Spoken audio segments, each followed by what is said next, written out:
கிறிஸ்துவ பாலேலி நாராயணன் நம்பூதிரி எழுதினது. 1,00,000 ஸ்லோகத்திலுள்ள பாகவதத்தை 327 ஸ்லோகத்தில் அவர் முடிச்சிருக்கார். அதில் ஒரு ஸ்கந்தத்தில் ஒரு அத்தியாயங்கிறது இதில் ஒரு ஸ்லோகம் அப்படியாக மறந்தது.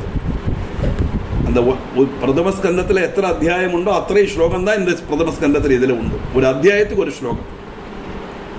அந்த ரீதியில் முதல்ல எப்போவுமே எந்த கிரந்தத்தை நம்ம எடுக்கிறோமோ அந்த கிரந்தத்தில் உள்ள மூர்த்தியை பிரார்த்தனை பண்ணி தான் தொடங்கணும்.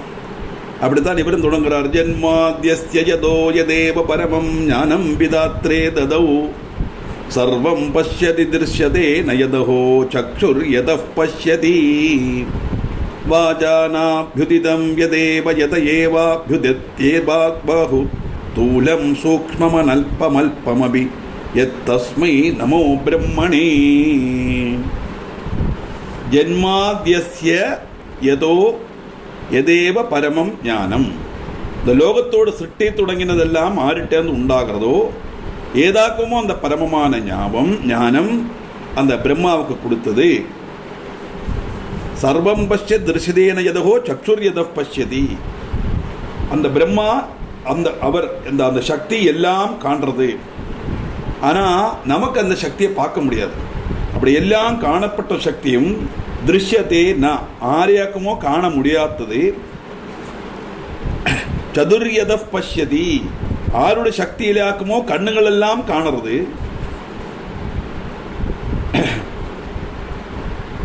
வாஜானாப்யுதிதம் யதேவயத வாக்கினால் ஆரை விவரிக்க முடியாதோ அந்த பரபிரம்மத்தை நான் நமஸ்காரம் பண்றேன் அப்படின்னு சொல்றேன். ஏன்னா பரபிரம்மங்கிறது 26ஆம் தத்துவமான பிரம்மம். அதுக்கு நிறம் கிடையாது, மனம் கிடையாது, ரூபம் கிடையாது. நான் சந்திரசே திட்டது ரூபமசிய நான் நிறைய சொல்லியிருக்கேன். அது எலக்ட்ரிசிட்டி மாதிரி ஒரு பவர் அப்படின்னு. இது எனக்கு என்னுடைய குருநாதன்கிட்ட கிடைச்சதாக இந்த எலக்ட்ரிசிட்டி மாதிரி ஒரு பவர்னு. இப்போ சமீபத்தில் சரிதா ஐயர் நம்ம பிராமின் லேடியாக்கு பிரமாதமாக இருக்கு அவங்களோட பேச்செல்லாம். நீங்கள் அதில் பார்த்தா யூடியூப்பில் போட்டு தெரியும். பயங்கரமான ஆத்மீகமான நாலேஜ் ஆக்கும் பிராமின் லேடியாக்கு. அவள் இந்த பிரம்மத்தை பற்றி அங்கே வர்ணிக்கிறா.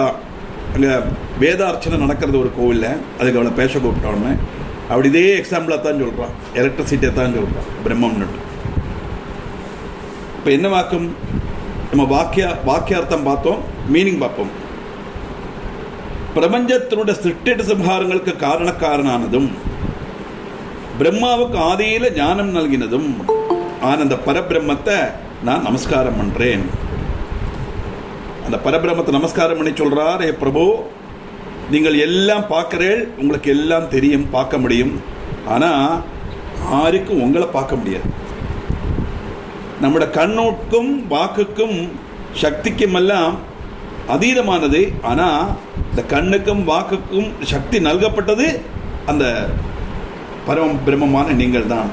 அப்படிப்பட்ட உங்களுக்கு நான் நமஸ்காரம் பண்றேன் அப்படின்னு முதல்ல அந்த பரபிரம்மத்துக்கு நமஸ்காரம் பண்ணி நாராயணன் நம்பூதிரி கிரந்த தொடங்குறார். தாதுர் நிர்தேச யோகாத் கலிமலரஹிதம் நைமிஷாரண்யமாப்தா ஆசீனா தீர்க்கசத்ரம் சுகுதகுதபுஜ சௌனகாத்யா முனீந்திராஹ சூதம் தர்மிஷ்டமுக்ரஸ்ரவசமுபகதம் ஞானிவர்யம் மகாந்தம் ப்ருச்சந்தி ஸ்மேஸ்வரஸ்ய ஸ்ருதிசுகமபதாராதிலீலாரகஸ்யம்.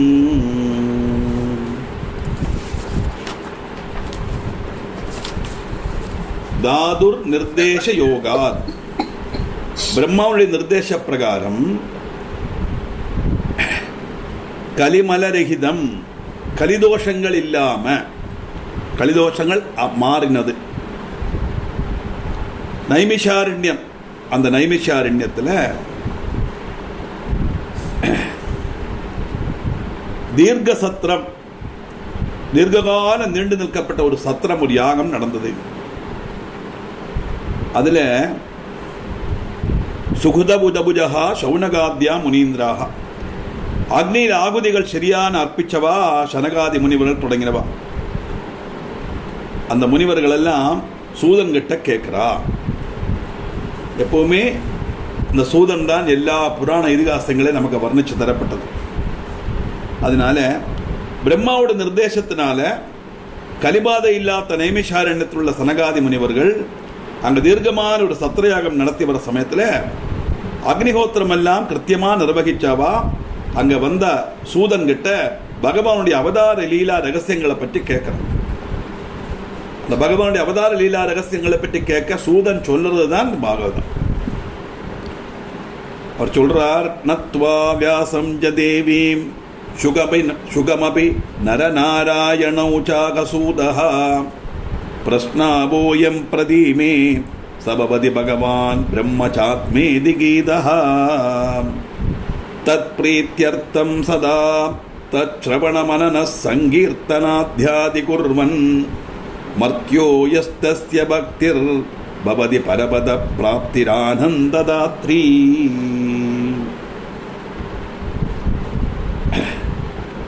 அப்படியே நத்வா வியாசம் ஜ தேவீம் சுகமபி, வியாச பகவானையும்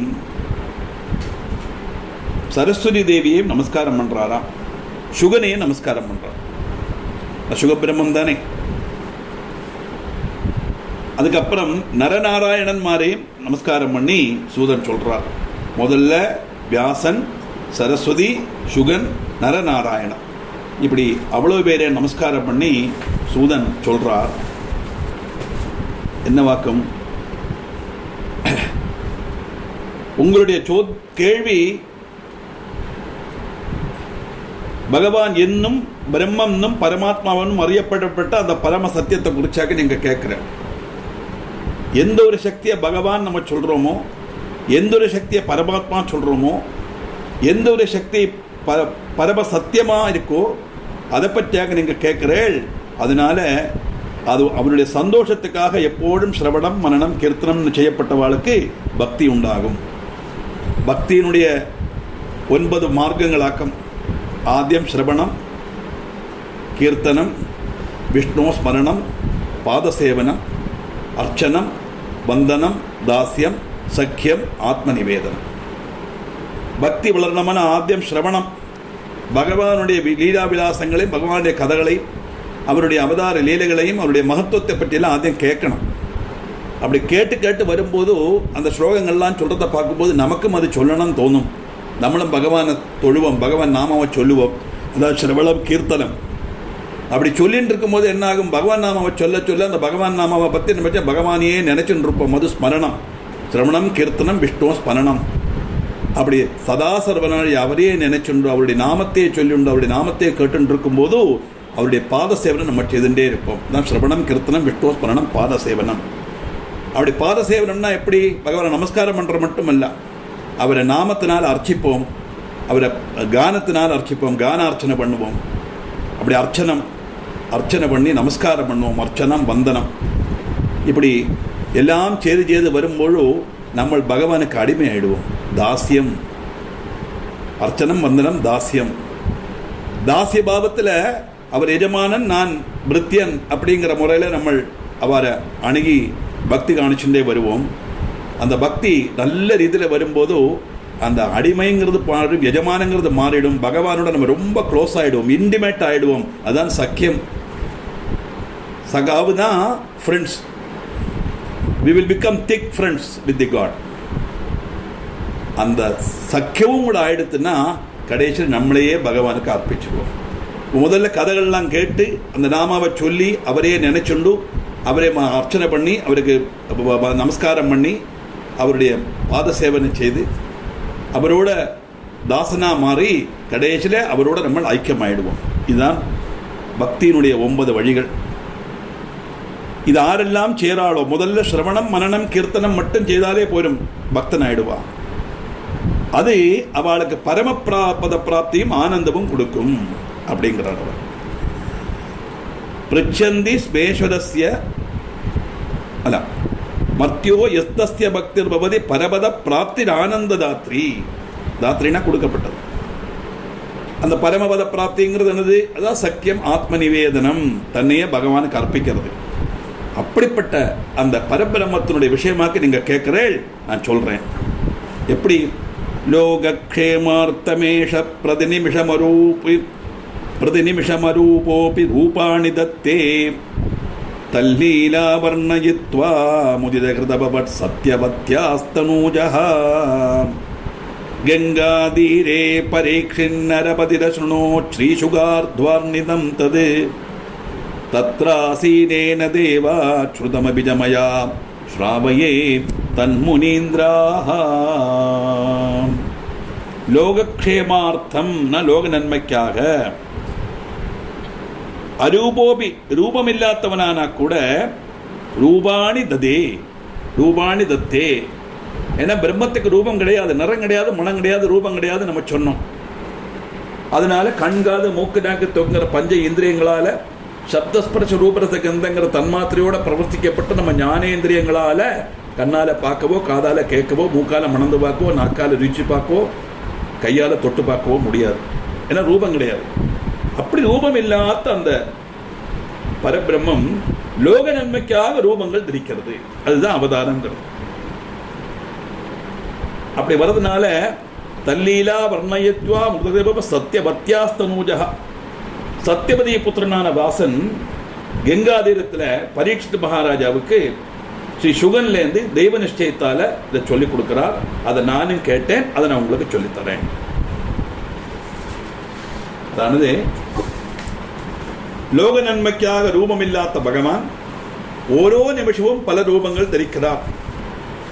அந்த லீலைகள் வர்ணிச்சப்போ வியாச மகர்ஷி அதீவ சந்துஷ்டரானார். கங்காதீரத்தில் வச்சு ஸ்ரீசுகன் சொன்னதை பரீட்சித் மகாராஜா கேட்டார். நானும் அன்னைக்கு அங்கே இருந்தேன். அங்கிருந்த நான் தெய்வ நிச்சயித்தால் அது கேட்கறதுக்கு எனக்கு இடையாச்சு. நல்ல விஷயங்கள் கேட்கணுமானா கூட ஈஸ்வரானுகிரகம் வேணும். அதனால தான் தெய்வ நிச்சயித்தால் எனக்கு நான் கேட்க நேர்ந்தது. அது கேட்டது இப்போ என்னாச்சு முனிஸ்ரேஷ்டரே, அதை நான் இப்போ உங்களுக்கு சொல்லித்தரேன் அப்படின்னு சுகன் பரீட்சித்துக்கு சொல்லிக் கொடுத்த ஸ்ரீமத் பாகவதத்தினுடைய இந்த விசேஷம், பகவானுடைய விசேஷத்தை பண்ணுற ஸ்ரீமத் பாகவதத்தை தெய்வ நிச்சயத்தால் நான் கேட்டேன், அதை நான் உங்களுக்கு இப்போ சொல்லித்தரேன் அப்படின்னு சொல்ல ஆரம்பிக்கிறார். ஏகம் வேதம் சருத்தா விததத்ரிஷிவரோ வியாசநாமா சதுர்பியோ தத்வா சிஷ்யேப்ய ஆராதகிருத பகுபுராணானி தர்மைகனிஷ்டः வேதார்த்தோத் பிரம்மணார்த்தம் ததனுகிருத மகாபாரதோ நைவ திருப்திம் பிராப்தச்சிந்தாகுலோ பூத்தமிமுபகதோ நாரதோ பாஷதெய்வம். ஏகம் வேதம் சதுர்த்தம் விததது. ஒன்னாயிருந்த வேதத்தை நாலாய் விபேசிச்சார்.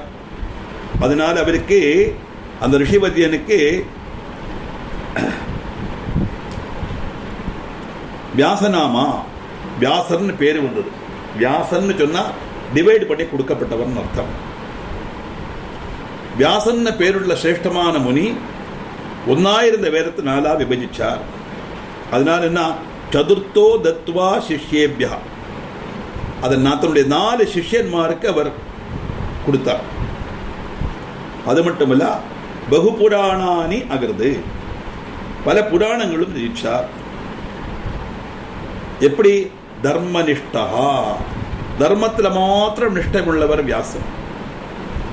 தர்மம்னு சொன்னா ஏதோ பிக்ஷகாரனுக்கு நம்ம ஏதோ போடுறோம் அது தர்மம் அப்படின்னு நினைச்சுட்டு இருக்கோம். அதெல்லாம் பாவங்களை சகாய்க்கிறது தர்மம் நினைச்சுட்டு இருக்கோம். அதல்ல, அது தர்மம் அல்ல, அது மட்டும் அல்ல தர்மம். தர்மம் சொன்னா அவனுடைய கடமையை செய்யணும். Do one's duty is called dharma. அதுதான் அதுக்கு வியாக்கியானம். அப்போ புராணங்களை ரசிச்சு 4 சிஷ்யன்மாருக்கு எப்படி கொடுத்தாருன்னா, அவ தர்மத்துல நிஷ்டை உள்ளவ, அவளுடைய கடமை அவ கண்டிப்பா செய்வான்னு தெரிஞ்சு அவளுக்கு கொடுத்தார். அதனால என்ன, வேதோத்தோ பிரம்மணார்த்தம், வேத பொருள் விசதமாக்கிறதுக்காக. சத்தியமான வஸ்து என்ன சொல்லப்பட்டது வேதம். அந்த வேதம் சொல்லப்பட்ட வேத பொருள், வேதத்தில் என்ன விஷயத்தை சொல்லியிருக்கோ அதை விசதமா ஆளுகளுக்கு மனசிலாக்கிறதுக்குத்தான் 4 பாகிச்சு 4 பேருக்கு கொடுத்தார். ஆனா வேதத்தை எல்லாருக்கும் படிக்க முடியாதே, அப்ப வாக்குள்வா எப்படி தெரிஞ்சுப்பான் அப்படிங்கிற ஒரு கொஸ்டின் அங்க வரும் இல்லையா? வந்ததுனால என்ன பச்சார்? ததனுகிருதா மகாபாரதோ நைவ திருப்திம், மகாபாரதத்தை ரசிச்சார். பாரத பஞ்சமோ வேதா அப்படின்னு சொல்லுவார். 4 வேதங்கள் அந்த 4 வேதங்கள்ல 5ஆமத்த வேதமா சொல்லப்பட்டது மகாபாரதம். பாகவதம் மகாபாரதம் சாரி. சரி, பாரதம் ஜெயிச்சாச்சு, 4 வேதங்களும் ரசிச்சாச்சு. എന്നിട്ടും அவருக்கு என்னாச்சு? நைவ திருப்திம் நகா, நான் திருப்தி வரலை அவருக்கு. இவ்வளவு செய்யட்டும் திருப்தி வரலை. அப்படி இருக்கும்போது பிராப்தச்சிந்தா குலோபூத், யோசிச்சு பார்க்கிறாராம், நீ என்ன செய்யலாம்? வேதத்தை 4ஆ விரிச்சு 4 பேரையும் கொடுத்தாச்சு. அந்த வேதத்தில் உள்ள வஸ்துக்கள் என்னன்னு ஆளுகளுக்கு மனசிலானுங்கிறதுக்காக மகாபாரதமும் ரசிச்சேன். ஆனாலும் ஒரு திருப்தி வரல, ஏதோ இன்னும் செய்யணும், ஏதோ ஒன்று பாக்கி இருக்குங்கிற மாதிரி தோமல் வந்தது. அப்படி சிந்தாகுலனா இருந்தார் அப்படின்னு நாரதர் சொன்னார். நாரதர் சொன்ன உடனே வியாச மகர்ஷி என்ன செய்தார்? தர்மாத்யம் கீர்த்திதம் தே கிருதிஷு நது யசப் ஸ்ரீஹரே சம்யகேதல்லீலா பிரம்மாண்ட சர்க்க ஸ்திதி லயகரணம் வர்ணயை தத் பிரஜானாம் ஸ்ருண்வந்தஸ்த்வத்ப்ருவந்தோ மகதபிகமத ஸ்ரீபதோ பக்திபாஜோ முச்யந்தே கர்மபத்தாத் பவதி மம கதாப்யஸ்ய திருஷ்டாந்த ஏவ.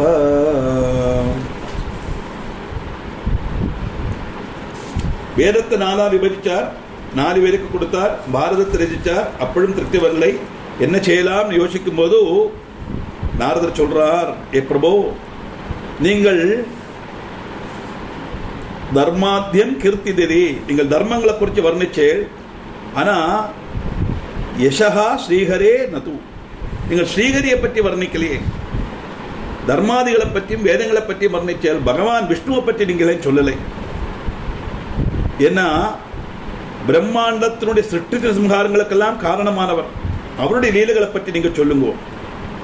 அது சொன்னாதான் வர்ணயதன் பிரஜானாம், ஆருக்கு வேண்டி? பிரஜைகளுக்கு வேண்டி, ஜனங்களுக்கு வேண்டி இதை வர்ணிச்சு சொல்லுங்க.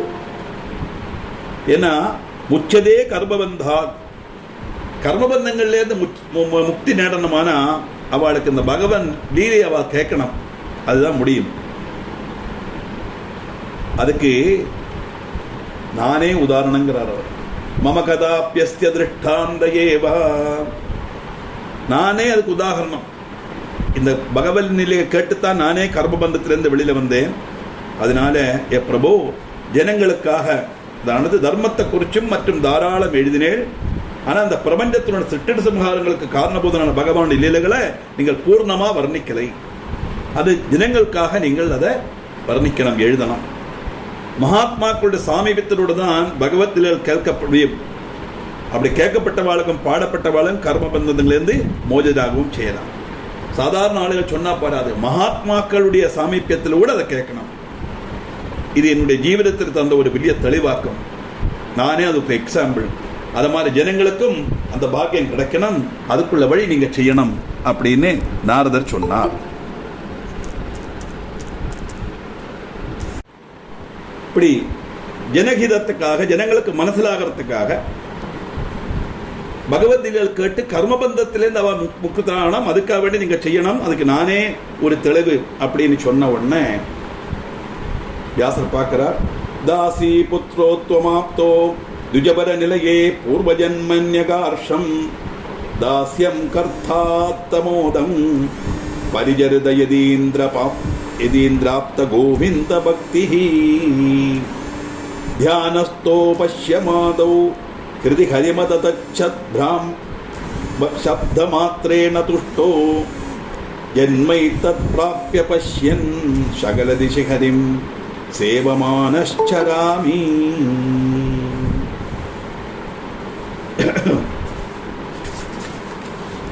அந்த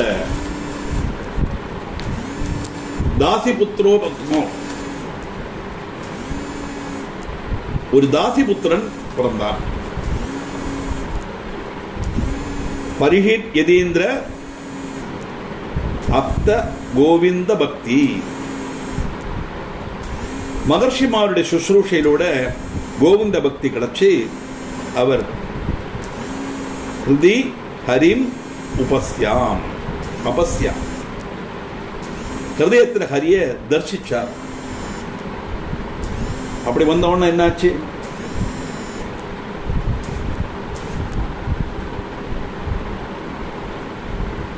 இந்த ஜென்மம் நாரதனாக மாறினார். அப்படி மாறி சதா சர்வ நாடி பகவானையே நினைச்சுண்டு சஞ்சரிச்சுருந்தார் அந்த நாரதன். காரணம், முஜென்மத்தில் ஒரு தாசியோட மகனாயிருந்தார். சத்துக்களான பிராமணரோட வீட்டில் முனிமார சேவிச்சது வழி எனக்கு பக்தி உண்டாச்சு. தியானத்திலோடு நான் பகவான ஹிருதயத்தில் பார்த்தேன். இப்போ இந்த தேவரூபம் லபிச்ச நான் சதா பகவானை சேவிச்சுன்னும் ஸ்துதிச்சுன்னும் லோகமெங்கும் சஞ்சரிக்கிறேன். நேரத்தே சொன்னார் இல்லையா, சிரவணத்தினாலேயும் கீர்த்தனத்தினாலேதான் கர்மபந்தத்திலேருந்து மோஜிதனாக முடியும். அதுக்கு நானே ஒரு எடுத்துக்காட்டுன்னு சொன்னாரே. தன்னுடைய கதையை வர்ணிக்கிறார் நாரதன். போன ஜென்மத்தில் தாசிய புத்திரனா இருந்தேன். சத்துக்களான பிராமணனோட வீட்டில் முனிமார சேவிச்சது வழி எனக்கு பக்தி உண்டாச்சு. தியானத்திலூட நான் பகவானை ஹிருதயத்தில் பார்த்தேன். இப்போ இந்த தேவரூபம் லபிச்சு நான் சதா பகவானை சேவிச்சுண்டும் ஸ்துதிச்சுண்டும் லோகமெங்கும் சஞ்சரிக்கிறேன். இப்போ அவருக்கு நாரதனுக்கு தேவரூபம் தானே. திரிலோக சஞ்சாரியில எங்க வேணா சஞ்சரிக்கிறதுக்குள்ள, எந்த தெய்வத்தை வேணா முன்ன போய் பார்க்கறதுக்குள்ள ஒரு கழிவு உண்டு இருக்கு. இதெல்லாம் கிடைச்சது என்னத்தினால தெரியுமா? பகவத் விசாரத்தை காதில் கேட்டு கேட்டு மனசுல விசாரிச்சு நான் மனசிலேயே ஹிருதயத்திலே அவரை கொண்டு நடந்தேன். அந்த தியானத்திலோடு எனக்கு கிடைச்ச சந்தோஷம்.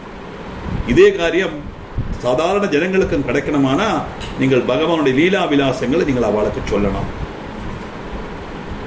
அப்படி சொன்னா, ஏவம் தேவர்ஷினோக்தோ ஹரிமஹிமகதா அக்ன சித்தோ முனீந்திர சக்ரே சத்கிரந்தமேவம் நியதிகிருத குருக்ஷேத்திர யுத்தாவசிஷ்டா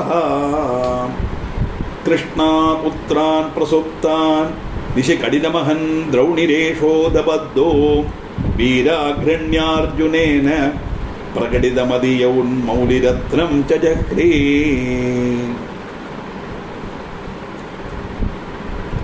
ஹரியனுடைய பிரபாவத்தில் மொழிகின மனசோட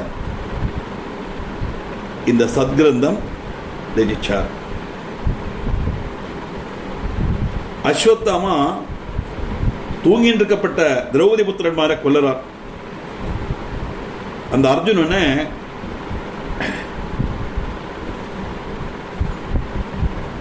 கட்டி போட்டுறான். அர்ஜுனன்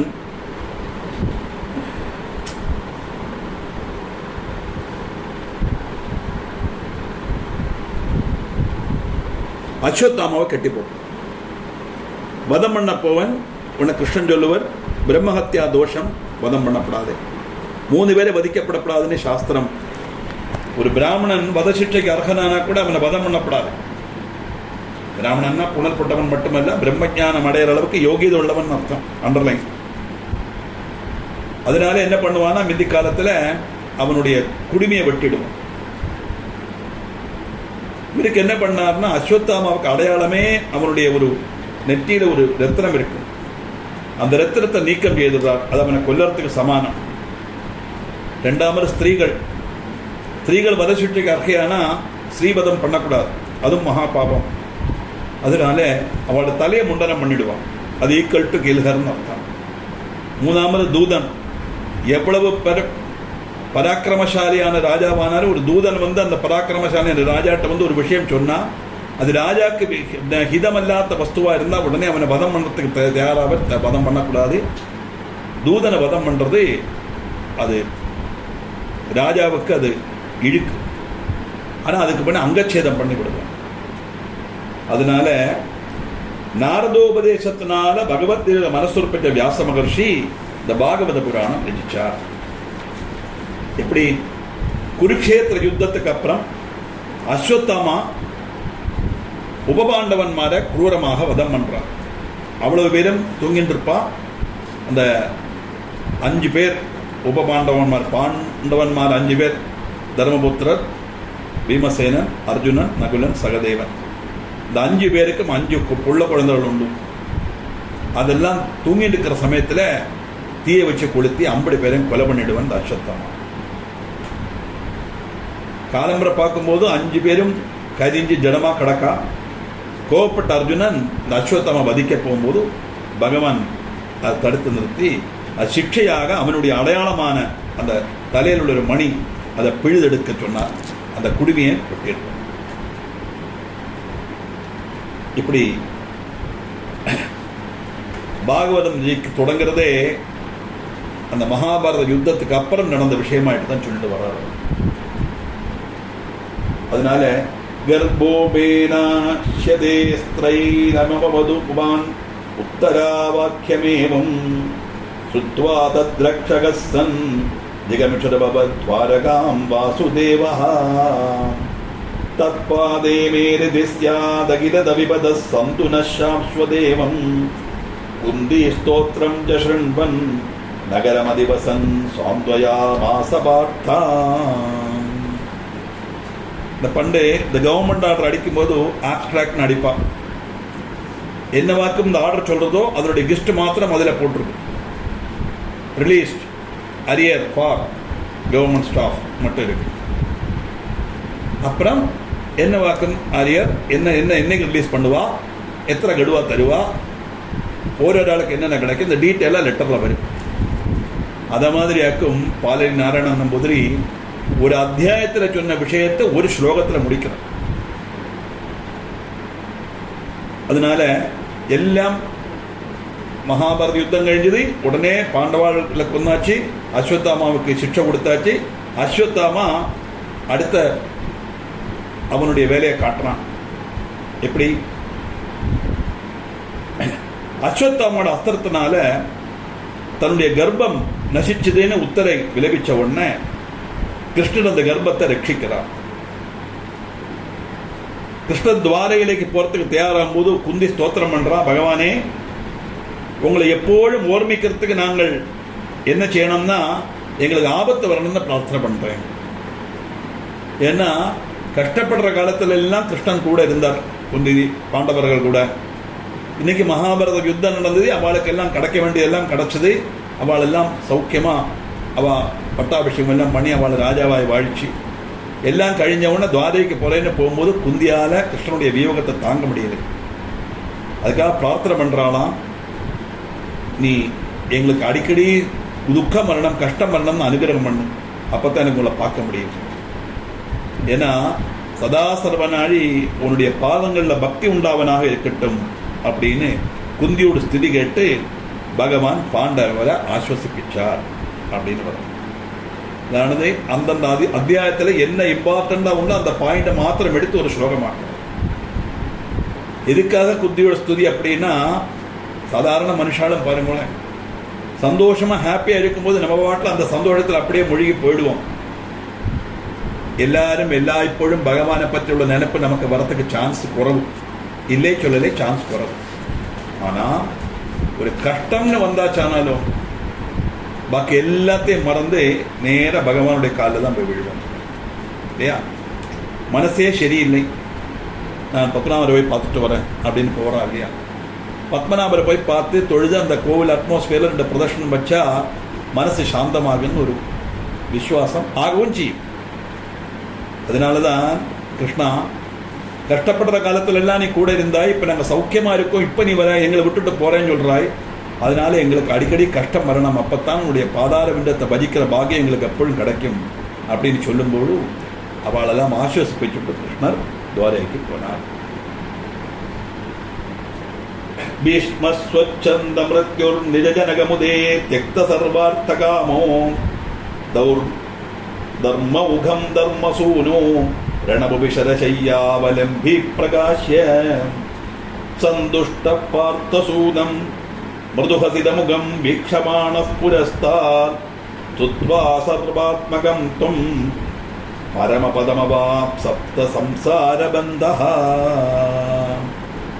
இந்த ஒரு கிரந்தம் மட்டும் மீனிங் சொல்லும் போது ஒரு கண்டினியூட்டி இருக்காது. ஏன்னா இம்பார்ட்டன்ட் பாயிண்டை மட்டும்தான் சொல்றது. இந்த கண்டினியூட்டி வரணுமானா நான் பாகவதம் முழுவதும் அர்த்தம் சொல்லணும். அது ரொம்ப தீர்க்கமான ஒரு காரியங்கிறதுனால தான் ஹிருஸ்வமாயிட்டு ஹிருஸ்வ பாகவதம் நம்பூதிரி நமக்கு கொடுத்திருக்காரு. அதனால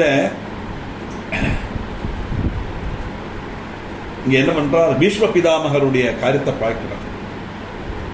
தன்னுடைய தகப்பனாருடைய சந்தோஷத்துக்காக சகல சுகங்களையும் ராஜ்யத்தையும் தெரிச்சவர்.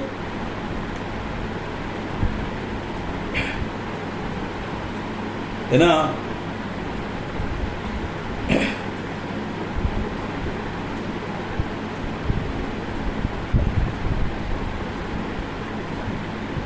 தனக்கு ராஜ்யம் வேண்டாம் சொல்லி கல்யாணமும் பண்ணிக்காம குருக்ஷேத்திரத்தை மாத்திரம் கௌரவ சைன்யத்தை மாத்திரம் காப்பாற்றுறதே விரதமாய் கொண்டு வாழ்ந்தவர் பீஷ்மர். அதனால அவருக்கு ஒரு வரம் கிடைச்சது, இச்சாமிருத்யு வரம். அதனாலதான் பீஷ்மர வதம் பண்றது அப்படி கஷ்டமான ஒரு காரியமா இருக்கு. யுத்தம் தொடங்கும்போதே ஸ்ரீகிருஷ்ணன் சொல்லுவார், கௌரவ சைன்யத்தை நம்மளை அவ்வளவு லோஷ இடப்படப்படாது. ஏன்னா அங்கே இழுக்கப்பட்டவள் ஆறு தெரியுமா? துரோணர், கிருபாச்சாரியர், அஸ்வத்தாமா, எல்லாத்துக்கும் மேல பீஷ்ம பிதாமகர். எந்த ஆயுதத்தினாலும் அவரை வதம் பண்ண முடியாது.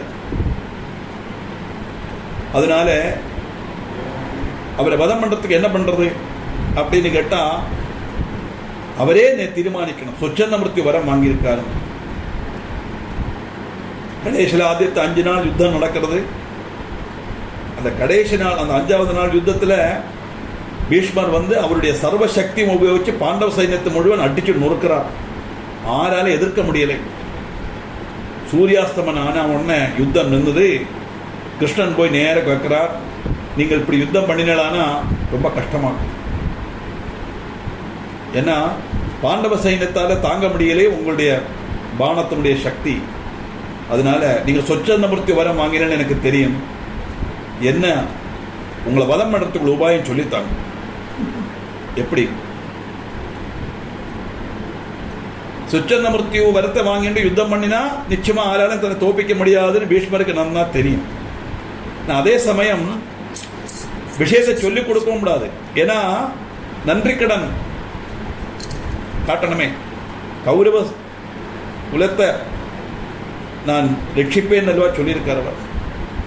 ஆனால் அதே சமயம் அவருக்கு தெரியும் இது அநீதிக்கு எதிராയിട്ടുள்ள யுத்தமாக்கும், அநீதியோட பக்கத்தான் நான் நிற்கிறேன்னு அவருக்கு தெரியும். ஆனால் இருந்தாலும் அவர் சொல்றார், கிருஷ்ணா உனக்கு தெரியுமே ஸ்திரீகளுக்கு முன்னாடி நான் ஆயுதம் எடுக்க மாட்டேன்னு உனக்கு தெரியாதா? எல்லாம் தெரிஞ்சுன்னு எங்கிட்ட ஏன் உபாயம் கேட்கிறாய் அப்படின்னு சொல்லும்போது சிகண்டியை முன்னிறுத்தி அவர் யுத்தம் பண்றார். சிகண்டி முன்னக்க வந்த உடனே பீஷ்ம பிதாமகர் அஸ்திரத்தை வேற திக்க பார்த்து விடுவர். அந்த சமயத்தில் அர்ஜுனன் பீஷ்மரை வீழ்த்துவார். குருக்ஷேத்திர யுத்த பூமியில அம்புஷையில கடந்துண்டு தர்மபுத்திரக்கு சகல தர்மங்களையும் உபதேசிச்சு கொடுத்தார். அப்பத்தான் அவர் கேட்கிறார், கிம்ஜவன் முச்சதே ஜந்துர் ஜென்ம சம்சார பந்தனா அப்படின்னு கேட்க, ஜெகத் பிரபும் தேவதேவம் அனந்தம் புருஷோத்தமம் துவன்னாம சகஸ்திரம் மே நித்தியம் பக்தி சமன்விதம். அந்த பகவானுடைய 1000 நாமாவை சொல்லணும் அப்படின்னு விஷ்ணு சகஸ்திர நாமத்தை உபதேசம் பண்ணி கொடுத்தார் பீஷ்மர்னு பாரதத்தில் கதையில வரும். அப்படி உபதேசம் பண்ணி கொடுத்தார். கொடுத்துட்டு அங்க அர்ஜுனன் 50 பேரும் போய் வருத்தப்படுறா. ஏன்னா சரிக்கும் தாத்தாவாக்கும் இல்லையா, இந்த மாதிரி ஒரு சம்பவம் நடந்துருத்தே, கொல்ல வேண்டி வந்துருத்தேங்கும் போது சந்தோஷப்படுவான். பாரு என் பேரன் விட்டு அம்பு பாரு எப்படி அழகா புத்தி இருக்கு பாரு என்ன அப்படின்னு காட்ட அனுபவிப்புறான் அவன் அப்படின்னு பாரதத்தில் கதையில வருது. இப்படி தனக்கு முன்னாடி மந்தகாசத்தோட பார்த்த சாரதியான கிருஷ்ணனை தரிசனம் பண்ணினாராம். சர்வாத்மாவான பகவானை ஸ்துதிச்சுண்டே சௌகலிய பந்தங்கள்ல இருந்து மோஜிதனாயி அவர் பரமபதம் பிராபிச்சார்.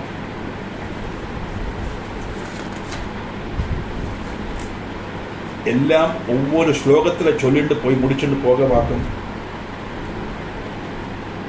அப்படி சொச்சந்த மிருத்யு வரம் வாங்கின பீஷ்ம பிதாமகர் பரமபதம் அடைஞ்சார். எவ்வளவு பாக்கியம் பாருங்க.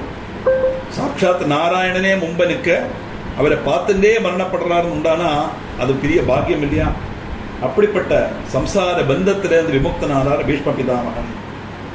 அப்புறமோ தர்மிஷ்டோ பீஷ்ம பாக்கிய ஸ்ரவணகிருத மகா பாபசங்கஸ்வராஜ்யம் சக்ரே தர்மார்த்த ஜன்மா விதிபதஹரி துவாரகாம் கந்து காமஹா சர்வானா ப்ருச்ய பௌரான் ரதவரமதிருஹ்யாத்தமோதம் புரஸ்திரீ கீதம் ஷண்வன் ஜகாம பிரகடித கருண சீக்கிரமான் அர்த்ததேசான். தர்மிஷ்டனான பீஷ்ம பிதாமனுடைய வாக்குகள் கேட்கறதோட அந்த மகா பாவங்களை சுற்றுல பயம் நீங்கி சொந்தம் ராஜ்யத்தை பறிச்சார் தர்மபுத்திரன். அது வரைக்கும் ராஜ்யத்துக்காக சொந்தம் ஆளுகள் எல்லாம் வதம் பண்ணிட்டோமே, சகோதரன்மாரை வதம் பண்ணிட்டோமே, குருவநாதனை வதம் பண்ணிட்டோமே, இப்படி எல்லாம் அவருக்கு மனசுல சங்கடம் இருந்தது.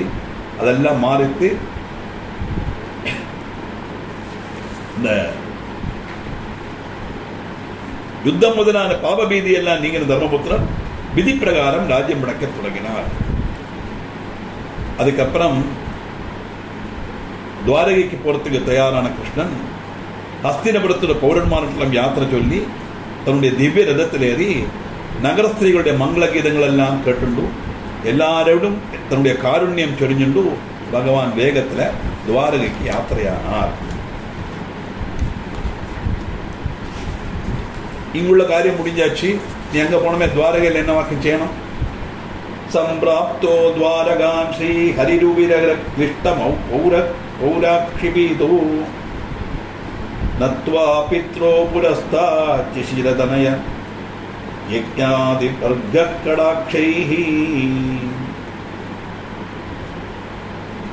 பத்ரீம் சம்பாவயாமாசக மதனசரா பாதிதோ நிர்விகாரஹ த்ரைணம் யம் மன்யதே யஸ் சபவதி பசு புத்திஷ்ச மூடாக்ரகண்யஹ.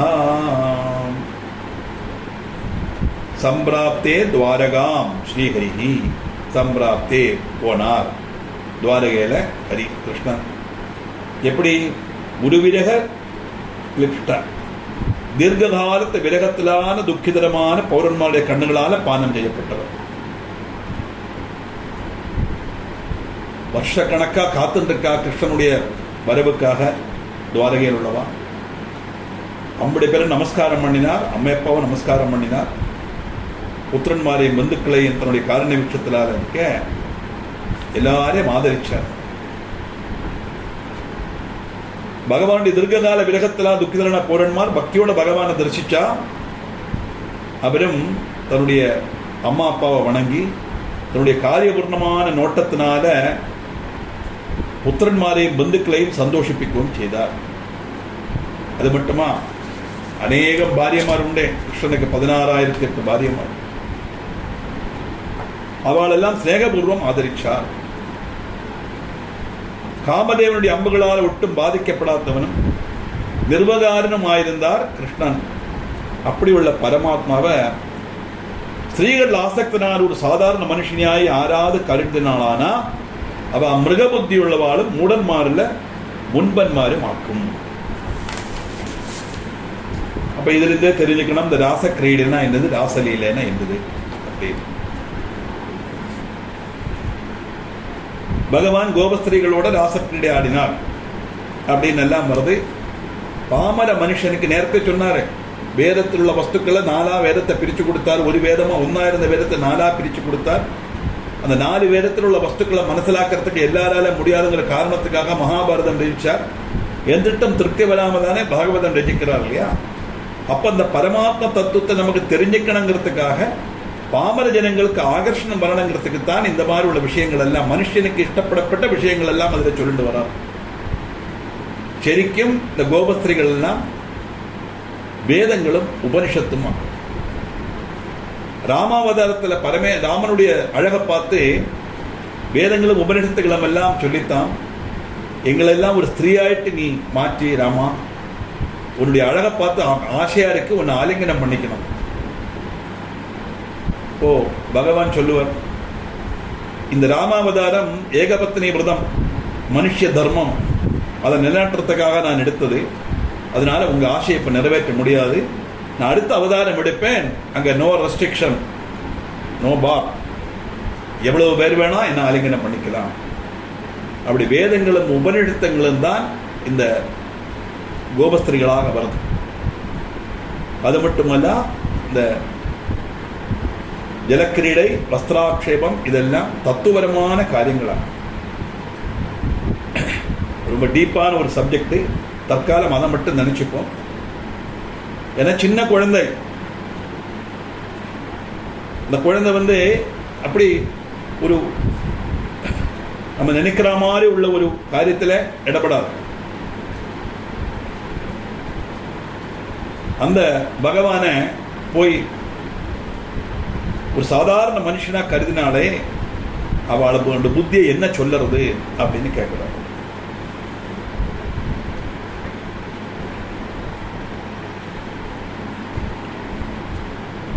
திரைணம்யம் மன்யதேய சபபதி பசு புத்திஷ்ட மூடாகிர கண்யா. பசுன்னா மிருகங்களுக்கு பகுத்தறிவு கிடையாது இல்லையா?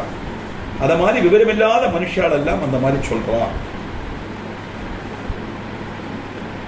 அதுக்கப்புறமும் திரௌண்யஸ்திர புஷ்ட கர்ப்பம் ஜடர கதகதா பாணி அங்குஷ்ட மாத்ரஹ கிருஷ்ணஸ்தம் ஜீவயித்வா புனரவிபரிதோ பாதகம் சஞ்சசார பஷ்யன் கர்ப்பஸ்தயேவ ஹரிமத தசமே மாசி பவ்யுத்தராயா யாதோ நாம்னா பரீட்சித் சகல குணநிதிர் லாலிதோ பூதஜேன.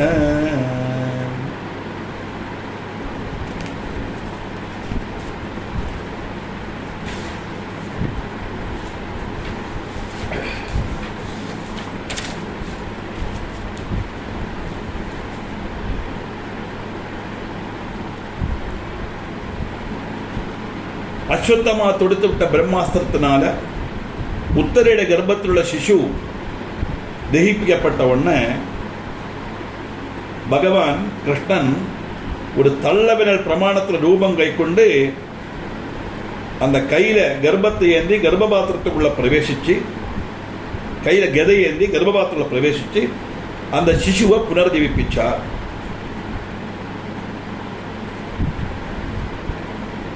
அப்படி கர்ப்பத்தில் இருக்கும்போதே பகவானை தரிசிச்ச அந்த பாலன் 10ஆம் மாசம் உத்தரையோட புத்திரனாக ஜனிச்சார். சகல சத்குணங்களுடைய முறைவிடமான அந்த பாலன் பரீட்சித்துங்கிற பெயர்ல அறியப்படவும் செய்தான். ஜென்மதின சாட்சாத் பகவான் தான் பகவானால ஸ்நேகபூர்வம் வளர்த்தப்படவும் செய்தார் பரீட்சித். கர்ப்பத்தில் இருக்கும்போதே பகவத் தர்சனம் கிடைச்ச புண்ணியவான் பரீட்சித்தன் தாற்பயம். அந்த அளவுக்கு புண்ணியம் செய்தவர். எதுக்காக இப்படி ஒரு முனியோட கழுத்துல பாம்பை பிடிச்சு போடணும் அப்படின்னு கேட்டா, நம்ம தேவி மகாத்மியத்தில் பார்த்தோம் இல்லையா? ஆயுத பலத்தினேன் சைன பலத்தினேன் அந்த விசிஷ்டமான சுரத மகாராஜா தெய்வானுகூலம் இல்லாத காரணத்தால் தோல்வி அடைஞ்சார். அப்படி எதுக்காக இதை சொல்றேன்னா, நம்மளெல்லாம் நல்ல பகவானை பூஜை பண்ணுவோம், நிறைய பிரார்த்தனை பண்ணுவோம், எல்லா இடத்துக்கும் போவோம், எல்லா காரியங்களும் செய்வோம். ஆனால் மனசில் தாங்க முடியாத அளவுக்கு துக்கமும் ஆர்கிட்டையும் சொல்ல முடியாத அளவுக்கு உள்ள ஒரு மனப்பிரயாசமும் எல்லாம் நமக்கு உண்டாகிறதுக்கு சான்ஸ் உண்டு. அப்போ தோணும், இவ்வளவு தூரம் நம்ம சின்சராக இருக்கோமே, இவ்வளவு தூரம் பக்தி காட்டுறோமே, நிறைய பேர் உங்களுக்கு போய் இப்படி வந்துடுத்தே அப்படின்பா. எல்லாருக்கும் மறுத்த சாதாரண மனுஷன் தானே. எதுக்காக அதை வருதுன்னா, அந்த புண்ணியத்தினுடைய பலனை அனுபவிக்கிறதுக்குள்ள நம்ம பிராப்தி நமக்கு வரும்போது பாபத்தினுடைய பலன் குறுக்கே வரும். அதுதான் இந்த கஷ்டங்கள் துக்கங்கள் எல்லாம். அது ஒட்டுமொத்தமா சேர்ந்து வரும். ஏன்னா அப்பவே தீர்த்துறணும்னு சொல்லிட்டு, அப்போ அந்த சமயத்துல ஈஸ்வர விசாரம் கூடுதலா நம்ம காணிக்கிறதுனால, பக்தியில முழுகிறதுனால இந்த கஷ்டங்களை அதிஜீவிக்கிறதுக்குள்ள சக்தி நமக்கு கிடைக்கும். அது கிடைச்சாதான் நம்மால போக முடியும். அந்த சமயத்துல தான் இந்த மாதிரி பாபத்தினுடைய இதனால சில விஷயங்கள் எல்லாம் செய்யக்கூடாது ஏற்பட்ட ஒரு ஸ்திதிக்கு நம்ம வருவோம். அதே மாதிரி தான் பரீட்சித். அவருக்கு பகவானை தரிசனம் பண்ணியாச்சு, பகவானுடைய லீலா விலாசங்களை சரித்திரத்தை கேட்கறதுக்குள்ள பாக்கியம் இருக்கு. அந்த பாக்கியம் கிடைக்கிறதுக்கு வேண்டித்தான் முதல்ல இப்படி ஒரு சம்பவம் அங்க வந்து அந்த தட்சகனால இவர் 7 நாளைக்கு கொல்லப்படுவர் அப்படின்னு கேட்க, அதுக்காக பரீட்சத்துக்கு வியாச பகவான் வந்து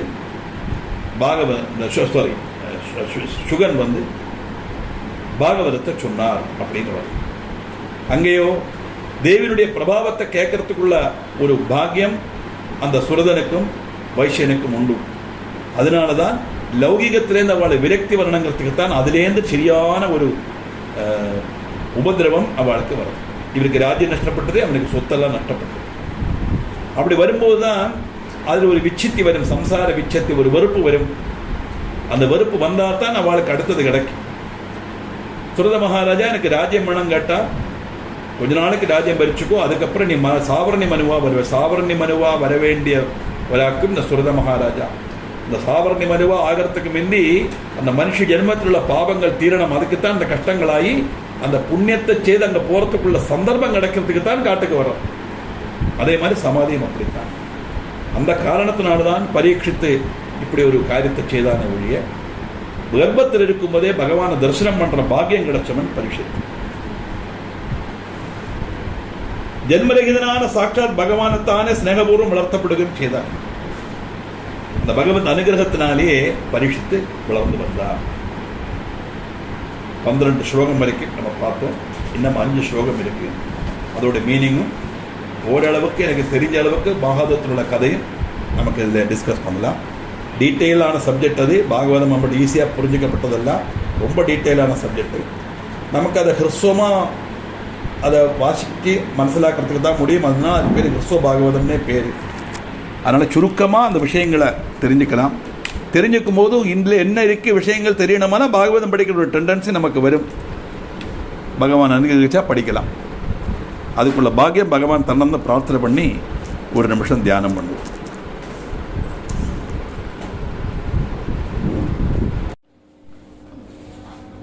கிறிஸ்து பாகவதம் நம்ம 12 ஸ்லோகம் வரை பார்த்தோம்.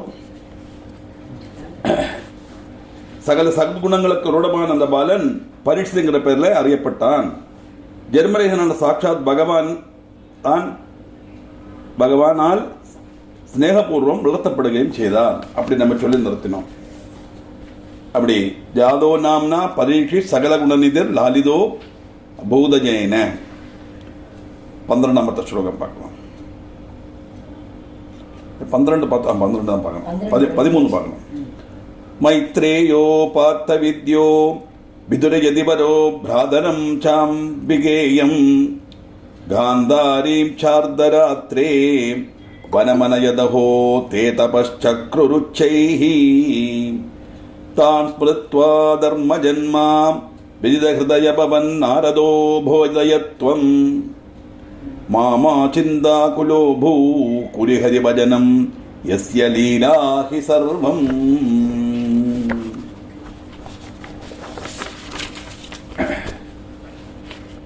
மாத்ரேயோ பார்த்த வித்யோ, மைத்ரேய முனியிலேந்து ஞானம் சம்பாதிச்ச விதுர எதிவரோ, எதிகளில் சன்னியாசிகளிலிருந்து சிரேஷ்டனான விதுரன் பிராதரம் தன்னுடைய சகோதரனான அம்பிகேயம் அம்பிகா புத்திரனான திருதராஷ்டிரையும் காந்தாரியையும் அர்த்தராத்திரி சமயத்தில்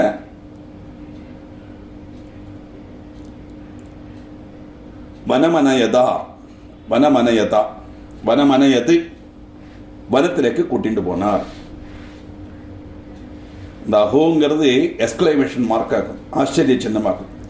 கஷ்டம் இப்படி கூட்டிட்டு போயிட்டாலே நினைக்கிறார்.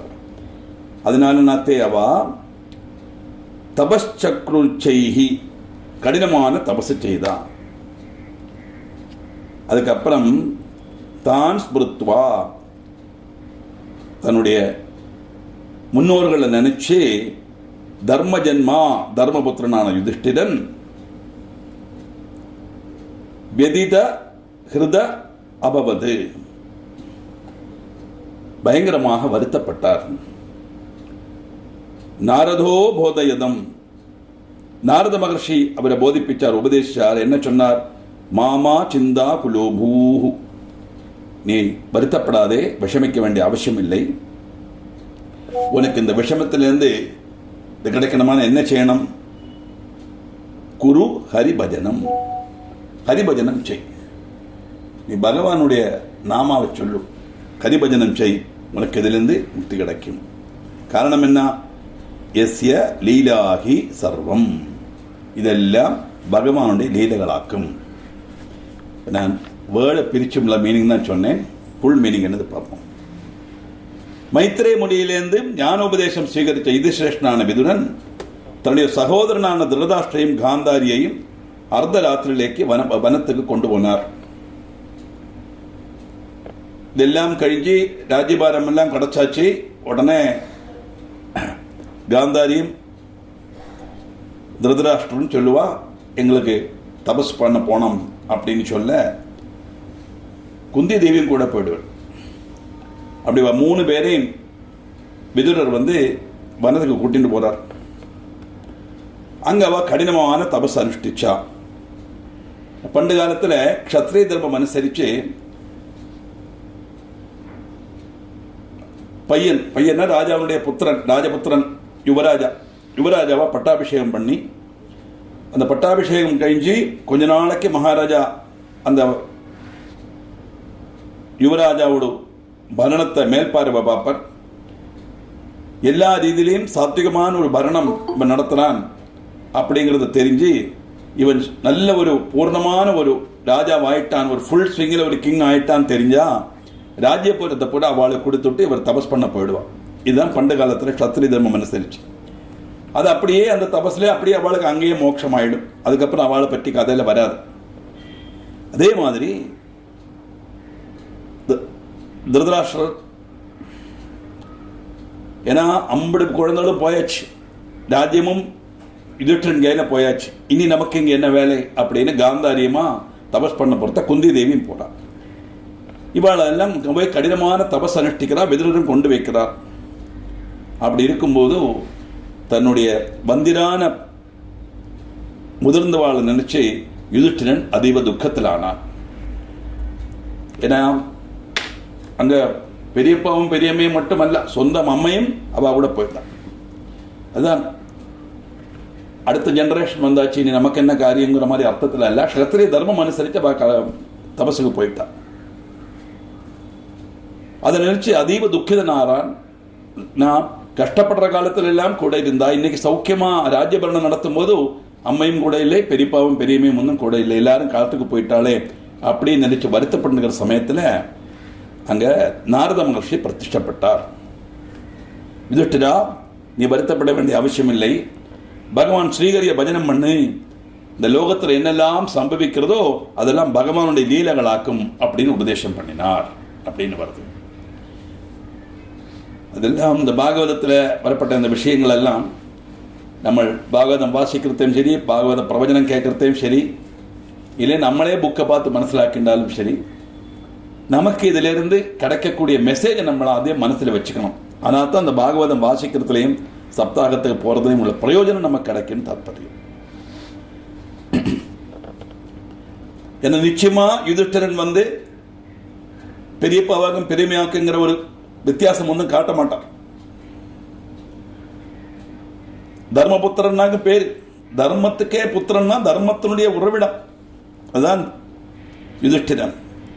ஆனா அவ காட்டுக்கு போனோம், இதெல்லாம் பகவத் ரீதியான நடக்கிறதுன்னு சொன்னா எவ்ரிதிங் இஸ் ப்ரீ டிட்டர்மைன்ட், எல்லாம் நேரமே தீர்மானிக்கப்பட்ட விஷயங்கள் தான் இந்த உலகத்தில் நடக்கிறது தாற்பயம். நம்முடைய வாழ்க்கையிலே அதுதான் நினைச்சுக்கணும். அதனால எது வந்தாலும் இதெல்லாம் பகவானுடைய லீலைகளை ஒழிய நமக்கு வரப்பட்ட கஷ்டங்களுக்கோ துக்கங்களுக்கோ இன்னொரு ஆள் பொறுப்பு கிடையாது. It is meaningless to blame others for any sufferings we are having. ஆனால் மற்றவர்களை நம்ம குற்றப்படுத்துறதோ அதெல்லாம் வெறும் அர்த்தமில்லாத செயலாகும். ஒருவேளை அவா காரணமாக தான் துக்கம் வந்திருக்கலாம், அவா ஒரு டூல், அவ்வளவுதான்.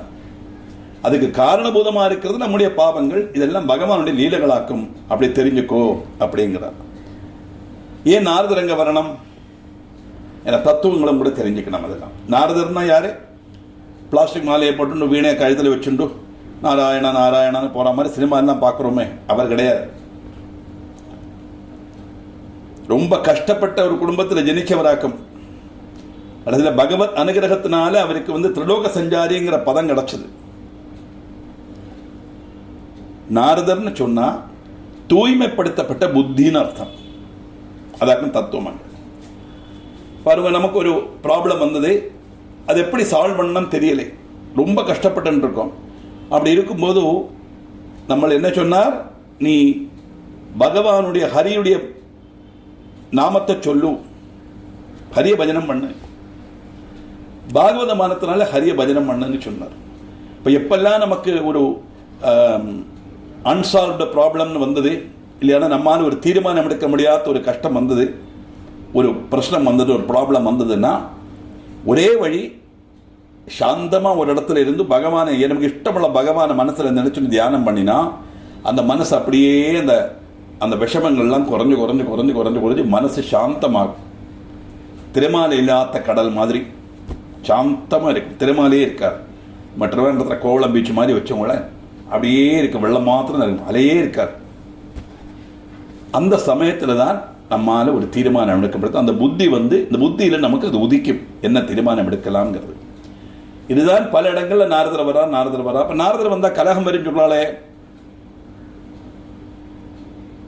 அப்படின்னா இந்த மனசில் உள்ள சங்கர்ஷம், டென்ஷன் தானே காரணம்.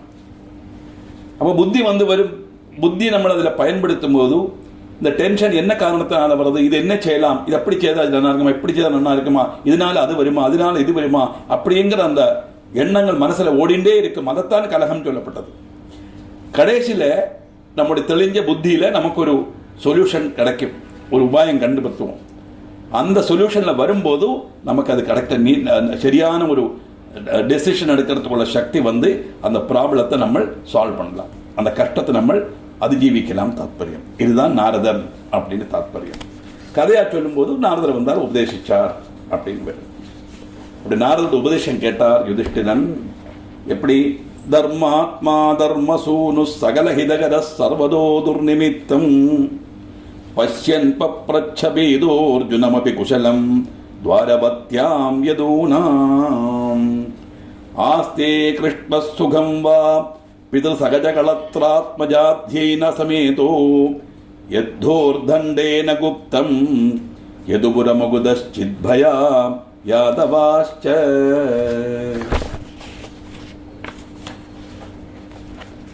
தர்மாத்மா பாருங்க, தர்மமே சுரூபமானவர் தர்மாத்மா. அதான் தர்மபுத்திரன். தர்மாத்மா தர்மசூனு, தர்மாத்மாவான தர்மமே சுரூபமான தர்மராஜனுடைய புத்திரன் தர்மபுத்திரன். சகல ஹிதகரா, எல்லாருக்கும் நன்மை மட்டும் செய்யப்பட்டவராக அவர், யாருக்கு எந்த உபதிரவமும் செய்ய மாட்டார். அதனால ஆദ്യം நிறைய யுத்தத்தை தடுக்கணும்னு நிறைய நினைக்கிறார் அவர். ஆனா முடியலை, வேற வழி இல்லாம தான் யுத்தம் பண்ண வேண்டி வருது. அதனால என்ன? சர்வதோ துர்நிமித்தம். இப்படி எல்லாருக்கும் நன்மை செய்யப்பட்டவர்.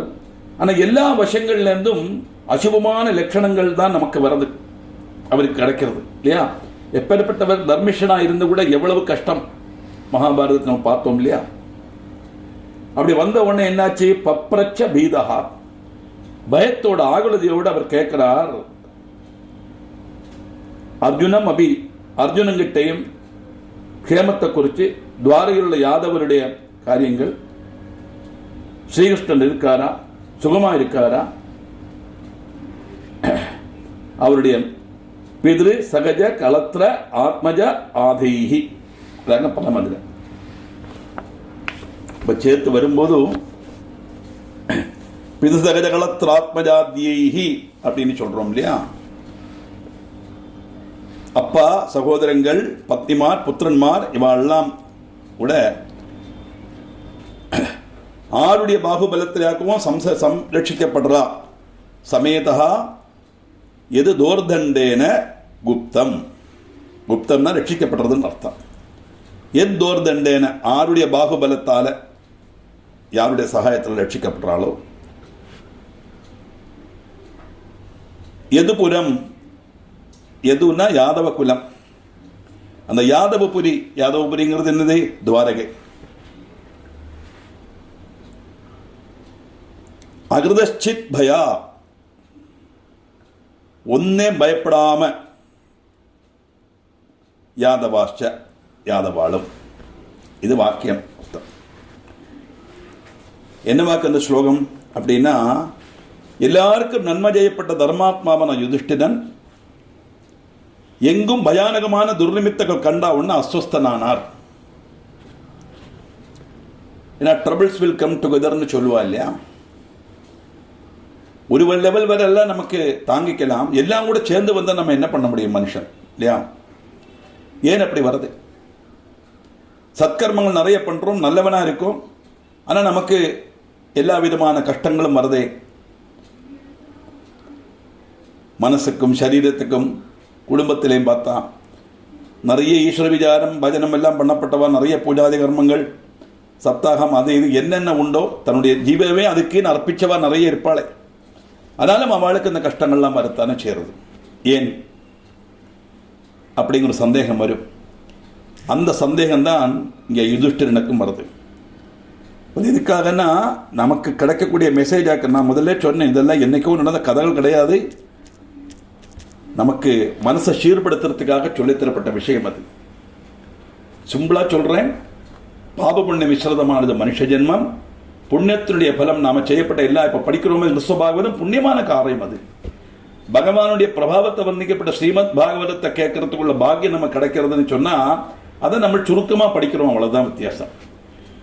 அப்போ அந்த புண்ணிய கர்மத்தினுடைய பலன் நமக்கு அனுபவத்துக்கு நம்மள எலிஜிபிள் அல்லவா? நம்ம செய்த கர்மாவோட பலன் நமக்கு கிடைக்கணுமே. அப்படி செய்யும் போது பாபமும் வந்து செய்திருக்கோமே, அதனால மனுஷனா பிறந்தோம். அந்த பாபத்தோட பலன் குறுக்கே வரும், அதை தள்ளித்து நீக்கிதான் தான் அடுத்த புண்ணியத்தை அனுபவிக்க முடியும்.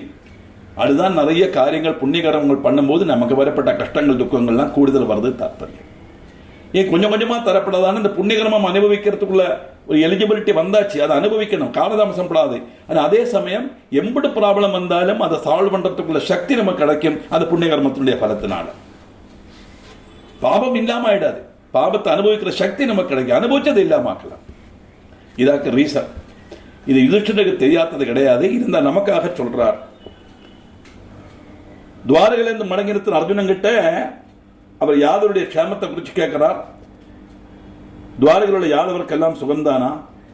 ஆரோடு பாகுபலத்தாலேக துவாரகாபுரியும் யாதவரும் ஒரு பயம் இல்லாம சுரட்சதா இருக்காளோ அந்த ஸ்ரீகிருஷ்ணன் தன்னுடைய பிதாவினும் சகோதரங்களும் பத்மாரோடும் உடகி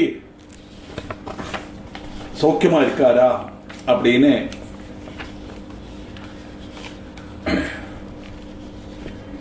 தர்மபுத்திரர் அர்ஜுனன் கிட்ட கேட்கிறார் அப்படிங்கிறது தான் வருது. இது அர்ஜுனன் துவாரகைக்கு போய் வந்து சொல்லப்பட்டதம்பிட்டு ஒரு தசகம் ஃபுல்லா வரும் பாகவதத்தில். அந்த ஒரு ஸ்லோகத்தில் அவர் கேட்டார்னு மட்டும் வருது. இப்ப நமக்கு என்ன அந்த ஹிருஸ்வம் படிக்கிறது என்னன்னா பாகவதத்தினுடைய முழுவன் தாற்பயத்தையும் படிச்சு மனசிலாக்கிறதுக்குள்ள சந்தர்ப்பம் இல்லாத வாழ்க்கை சுருக்கமா அதில் என்ன சொல்லியிருக்கேன் கிடைப்பு ஒரு மெசேஜ் கிடைச்சது இல்லையா? நான் எல்லா நன்மையும் செய்யப்பட்டவன், எல்லாம் செய்தேன், இருந்தும் எனக்கு இந்த அஸ்வத்ததை ஏன் வந்தது அப்படின்னு கேட்கறது. அதுக்கு காரணம் நம்முடைய பாப புண்ணியத்தினுடைய பலம். இரண்டாவது இதெல்லாம் பகவானுடைய லீலைங்கிற மெசேஜ் நமக்கு அதில் கிடைச்சது. அடுத்த கேட்கிறார், ஏவம் பிருஷ்டோ ஸ்ருணேத்ரோ யதுகுல மிருஷிஷாபாக்னி தக்தம் தரித்ரி பாரம் சம்ஹிருத்ய கிருஷ்ணஸ்ய விகமனம் போதயாமாஸ பார்த்தஹ கிருஷ்ணம் ஸ்மிருத்வா பிரதாப்தா பரமபதமதோ தர்மஜஸ்தௌத்வரேயம் பூபம் சக்ரேத பார்த்தா அமிர்தபதமுகரு திரௌபதி சேஷபக்தா. ஏவம் பிருஷ்டோ இப்படி யுதிஷ்டிரன் கேட்ட உடனே அஸ்ருநேத்ரா அப்படியே நிறைஞ்ச கண்ணுகளோட அர்ஜுனன் சொல்றாராம். எப்படி? எதுகுல ரிஷிஷாபம் அக்னி தக்தம், யாதவகுலம் ரிஷியாமாட்ட அக்னியில தகிக்கப்பட்டதாயிட்டும் தரித்ரி பாரம் பூமியுடைய பாரத்தை இல்லாமாக்கிறதுக்காக லகுகரிச்சு ஸ்ரீகிருஷ்ணன் வைகுண்டத்திலே போறதுக்கு சமயமானதாயிட்டும் போதயாமாச பார்த்தா அர்ஜுனன் போதிப்பிச்சார்னா யுதிஷ்டிரங்கிட்ட சொல்றார். அப்படி இருக்கும்போது காட்டில் என்னாச்சு? கிருஷ்ணம் ஸ்மிருத்வா கிருஷ்ணனை ஸ்மரிச்சு கொண்டு பிரதான்னு சொன்னா குந்தி தேவி பரமபதம் ஆதோ பரமபதத்தை பிராபிச்சா, மோட்சத்தை பிராபிச்சா. இப்படி கிருஷ்ணன் சொர்க்கலோகம் போயாச்சு, இவாளும் காட்டில் வச்சு அவளும் பரமபதத்தை பிராபிச்சா. இதெல்லாம் ஆன உடனே இந்த சம்பவங்கள்லாம் நடக்கும்போது தர்மபுத்திரருக்கும் வயசாகுமே, அவளுக்கும் அந்த அந்த எல்லாருக்குமே உண்டு. பூமியில் பிறந்த அத்தனை பேரும் மரணப்பட்டு தான் ஆகணும். அதுதான் ஜென்மங்கிறது. ஜனனத்தையும் மரணத்தையும் குறிக்கும். எப்படிப்பட்டவாளானாலும் மரணம் உண்டு. ஆனா பகவானுக்கு மரணம்ங்கிறது கிடையாது, அவதாரம் தான். அதனால என்னாச்சுன்னா அவ தன்னை அப்படியே அந்தர்தானமாய்க்கிறதா. சரிவு நதியில பகவான் போனார், ஸ்ரீகிருஷ்ணன் அப்படியே சொர்க்கத்துக்கு போனார் அப்படின்னு வருது. அப்படி தர்மபுத்திரர் என்ன நினைச்சார்?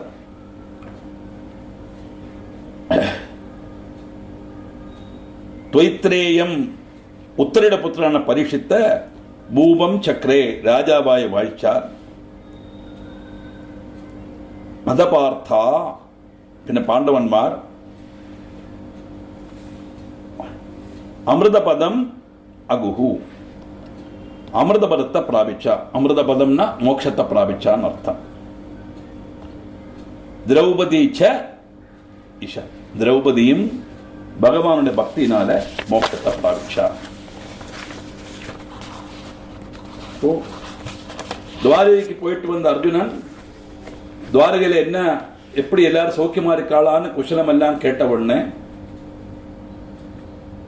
யுதிஷ்டன் கேட்கிறார். அர்ஜுனன் நிறைஞ்ச கண்ணோட, கண்ணீர் நிறைஞ்ச கண்ணுகளோட அப்படின்னு போட்டிருக்க, நிறைஞ்ச கண்ணுகளோட, துக்கம் தாங்க முடியல. எப்பவுமே ஒரு துக்கமான காரியத்தை சொல்லும் போதோ நம்ம அறியாமலே கண்ணில் ஜலம் வந்துடும் இல்லையா? அந்த கண்ணீர் நிறைஞ்ச கண்ணோட சொல்றார், ரிஷி சாபத்தினால யாதவகுலம் நசிச்சது. என்னன்னா இந்த யாதவ குலத்தில் உள்ள ஆளுகள் ஒரு மகர்ஷியை பரீட்சிக்கிறதுக்காக ஒரு யாதவனை ஸ்திரீ வேஷம் கட்டி அவனோட வகத்தில் ஒரு இரும்புலக்கையை வச்சு கட்டி இவள் கர்ப்பிணியாக்கும், இவளுக்கு என்ன குழந்தை பிறக்கும் அப்படின்னு கேட்க அந்த மகர்ஷிகளுக்கு தெரியாதா? அவ சாபம் கொடுக்கிறான், இவனுக்கு பிறக்க போறது ஒரு இரும்புலக்கை ஆகும் அப்படின்னு. ஒரு இரும்புலக்கை யாரு பிரசவிக்க முடியுமா அப்படின்னு கேட்டா இது ஸ்திரீ அல்லவே, புருஷன் அல்லவா? அப்ப இவா இதோ நாங்கள் விளையாட்டா செய்துட்டோம், எங்களுக்கு நீங்கள் அனுகிரகம் பண்ணணும் சொல்லும் போது, விளையாட்டல்ல நடக்க வேண்டிய காரியம்தான். எந்த ஒரு இரும்புலக்கையை வச்சு நீங்கள் எங்களை ஏமாத்திரி எங்களை பரீட்சிக்க வந்தாலோ இதே இரும்புலக்கையினால உங்களுக்கு யாதவ வம்சமே அழியும் அப்படின்னு சாபம் கொடுத்து மகர்ஷிகள் போயிட்டா. இவாளுக்கு என்ன பண்றது? உடனே யாதவ எல்லாம் நினைச்சிருந்தது, தெரியாதனமா ஒரு காரியத்தை பண்ணிட்டோம், இது இப்ப எப்படி ராஜாக்கு தெரியக்கூடாதே, கிருஷ்ணனுக்கு தெரியக்கூடாதே. அதனால அந்த இருமுலக்கையை எடுத்து ஒரு பெரிய பாறைக்கல்ல வச்சு உரைச்சு அதை இல்லாம ஆக்கிடுவோம். அப்ப அது எப்படி நம்மளை கொல்லும் அப்படின்னு தீர்மானிச்சா. அந்த பொடி அம்பட்டும் அங்க விழுந்து விழுந்து விழுந்து விழுந்து அது நேர சமுத்திரத்தில் போய் சமுத்திர ஜலம் கொண்டு அதை கரையில் அடிக்க அம்புட்டு கோரப்புல்லுகளாக வந்தது. கடைசியில் ஒரு சின்ன இரும்பு கஷ்டம் மிச்சம். அப்ப அது என்ன நினைச்சது? இது என்னத்தை செய்ய போறது? இந்த இந்த இரும்பு கஷ்டம் நம்மள என்ன பண்ண போறது? யாதவ குலத்தை அப்படியே தூக்கிறது, கடல்ல வீசிடும். அது ஒரு மீன் முழுங்க, அந்த மீனை ஒரு மீனவன் பிடிக்க, அந்த மீனவனோடு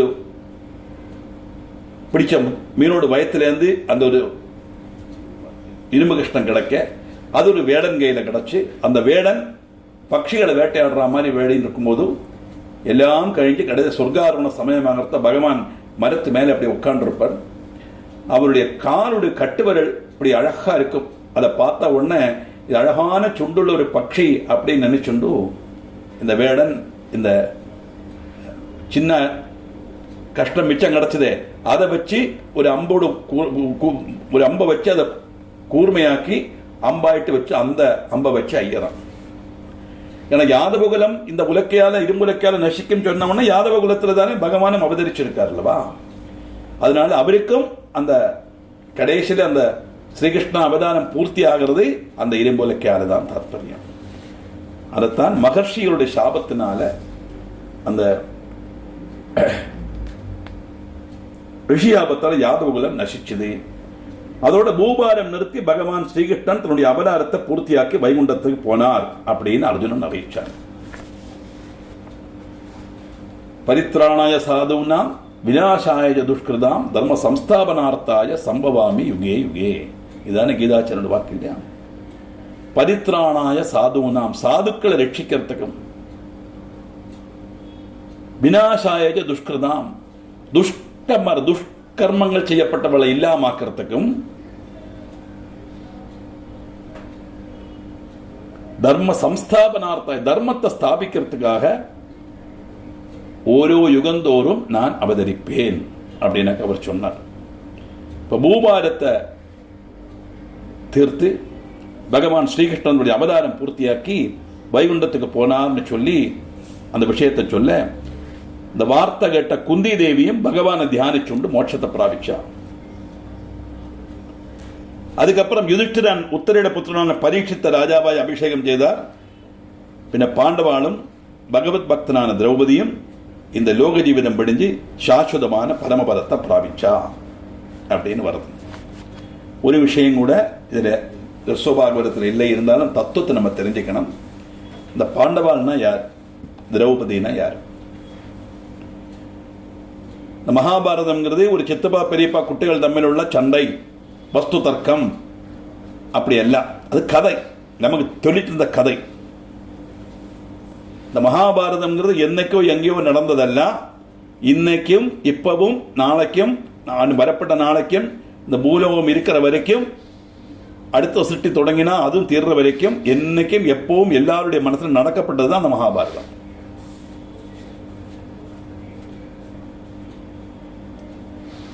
அப்ப என்ன வாக்கும் காரியம் அப்படின்னா, பஞ்ச பாண்டவான்னு சொல்லியாச்சுன்னா 5 பேர்.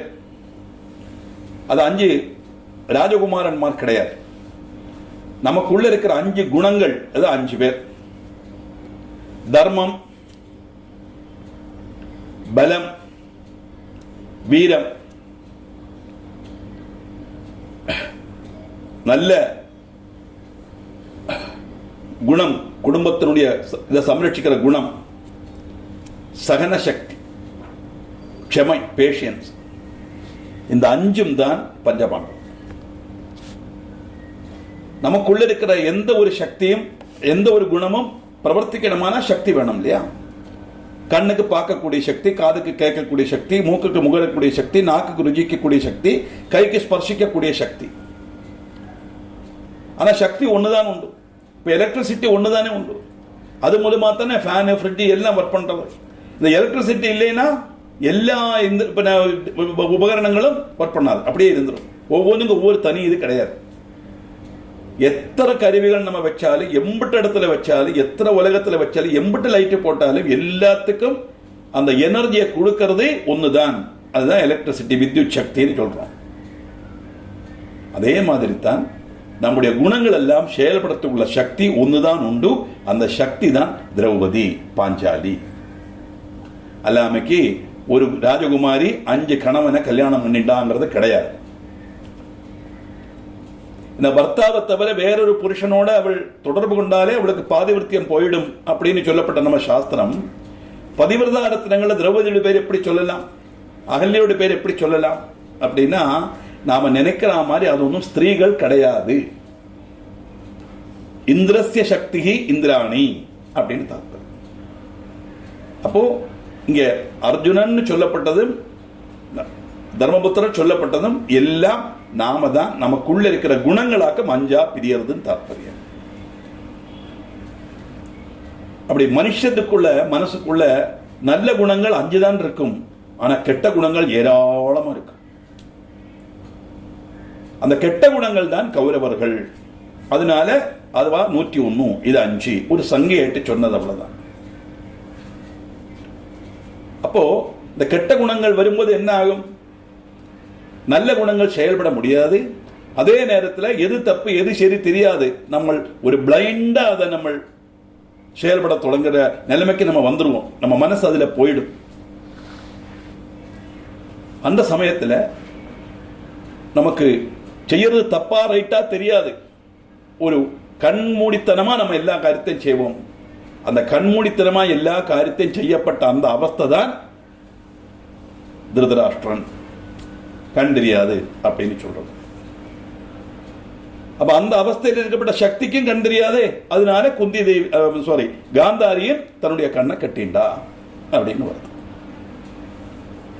அப்ப குந்தி யாரு? குந்தினா சித்தின்னு அர்த்தம். ஒரு காரியம் தபஸ் பண்ணி அதனுடைய சக்தியை நம்ம ஆர்ஜிச்சு அதை வச்சு நம்ம சத்கர்மங்கள் செய்யறதுக்குள்ள அந்த சித்தி தான் குந்தி. அந்த சித்தி யாருக்கு கிடைக்கும்? எவனுடைய மனசு நல்லதா இருந்து சத்கர்மங்கள்ல ஈடுபடுறதுக்குள்ள நினைவு வருதோ அப்பதான் அந்த சித்தி கிடைக்கும். அதனாலதான் இந்த 5 குணங்களுடைய தாயார் குந்தி அப்படின்னு வச்சான். அப்ப எப்பவுமே பகவான் சத்குணங்களுக்குத்தான் சப்போர்ட்டா இருப்பார். சத்குணம் உள்ளவன் தானே பகவானை நினைக்க முடியும். துர்குணம் உள்ளவனால நினைக்க முடியுமா? முடியாது இல்லையா? நம்ம மனசு சத்குணத்தை சம்பன்னா இருந்து நல்லதை மட்டும் நினைக்கும் போதுதான் நம்மளை ஈஸ்வரனை பிரார்த்தனை பண்ண முடியும். நம்ம மனசு எப்போ கெட்டது சிந்திக்கிறதோ அந்த சமயத்தில் ஈஸ்வரனை பிராபிக்க தோணாது. கோபம் மறுத்த திட்டத்தானே தோணுறது, அடிக்கத்தானே தோணுறது. கையை ஓங்குறோமே, நமக்குள்ள இருக்கிற அதே ஈஸ்வர செய்தி அங்க இருக்கு, நம்ம பகவான் அடிக்கிறது அல்லவா நம்ம நினைக்க முடியுமா? முடியாது. அதே சமயம் சத்குண சம்பரனா இருக்கும் போது பஜன சம்பிரதாயத்தில் பார்த்தா 2 பாகவதா வந்து பார்த்தாச்சுன்னா இவர் அவரை நமஸ்காரம் பண்ண, அவர் இவரை நமஸ்காரம் பண்றார். நமஸ்காரம் நம்மளோட பெரியவாளை தானே பண்ணணும். அங்க பெரியவா சின்னவா கிடையாது. முன்னுக்கு நிற்கப்பட்ட பாகவதோத்தமன் அவன் ஆறா இருந்தாலும் சரி, ஸ்திரீயானாலும் புருஷனானாலும் அவனுக்குள்ள இருக்கிறது பகவான் நினைச்சுட்டு இவர் நமஸ்காரம் பண்றார். அதே மாதிரி அவரும் நினைச்சுட்டு இவர் நமஸ்காரம் பண்றார். அப்ப சத்குணமா இருக்கும்போதுதான் பகவானுடைய விசாரம் வரும். அதனால்தான் ஸ்ரீகிருஷ்ணன் பாண்டவாள் கூட இருந்தார் அப்படின்னு வருது. இதெல்லாம் நமக்கு தெரிஞ்சுக்கிறதுக்காக உள்ள கதையாகும். இது எப்படி விரும்பின நான் இப்படி ஒரு புத்தகத்தில் எழுதி வச்சிருந்தா வச்சுங்க, யாராவது படிப்பாளா, மனசிலாக்குவாளா? ஒன்றும் இல்லை. மனுஷனுக்கு அப்படின்னா என்னவாக்கும்? இந்த மாதிரி காரியங்கள் எல்லாம் ஸ்திரீ சகஜமான காரியம், குடும்பத்தில் உள்ள அடி சண்டை, சொத்து வழக்கு, அந்த இதெல்லாம் உண்டானாதான் மனுஷா பாசிப்பான். பாமர ஜனங்களுக்கு மனசிலாகிறதுக்காக சொல்லப்பட்ட விஷயமாக்கும் இதெல்லாம். மோட்சங்கிற அந்த சாம்ராஜ்யத்தை அடையணுமானா அதுக்கு 2 வழி, ஒன்று ஞான மார்க்கம், ஒன்று கர்ம மார்க்கம். ஞான மார்க்கமா போகப்பட்ட வழிதான் ராமாயணம், கர்ம மார்க்கமா போகப்பட்டதுதான் மகாபாரதம். இதுதான் 2 காரியம். கர்ம யோகம் வந்து கொஞ்சம் நிறைய நாள் எடுக்கும், நமக்கு சாதாரணமாக உள்ள ரீதியில் போகலாம். ஆனால் ஞான மார்க்கம் கரடு முரடான பாதை, அப்படி ஈஸியாக போக முடியாது. அதனால இந்த கர்ம மார்க்கத்தில் உள்ள காரியத்தை வச்சுதான் நம்ம இந்த கர்மம் செய்து வரும்போது அதில் பக்தி வரும். அந்த பக்தியும் கூட சேர்ந்து கிருஷ்ணன் பக்தினால தானே பாண்டவர் இஷ்டப்படுறா இல்லையா? இதுதான் கதைகளை ஒழிய அல்லாமல் யாரோ என்னைக்கோ நடந்த விஷயங்கள் அல்ல.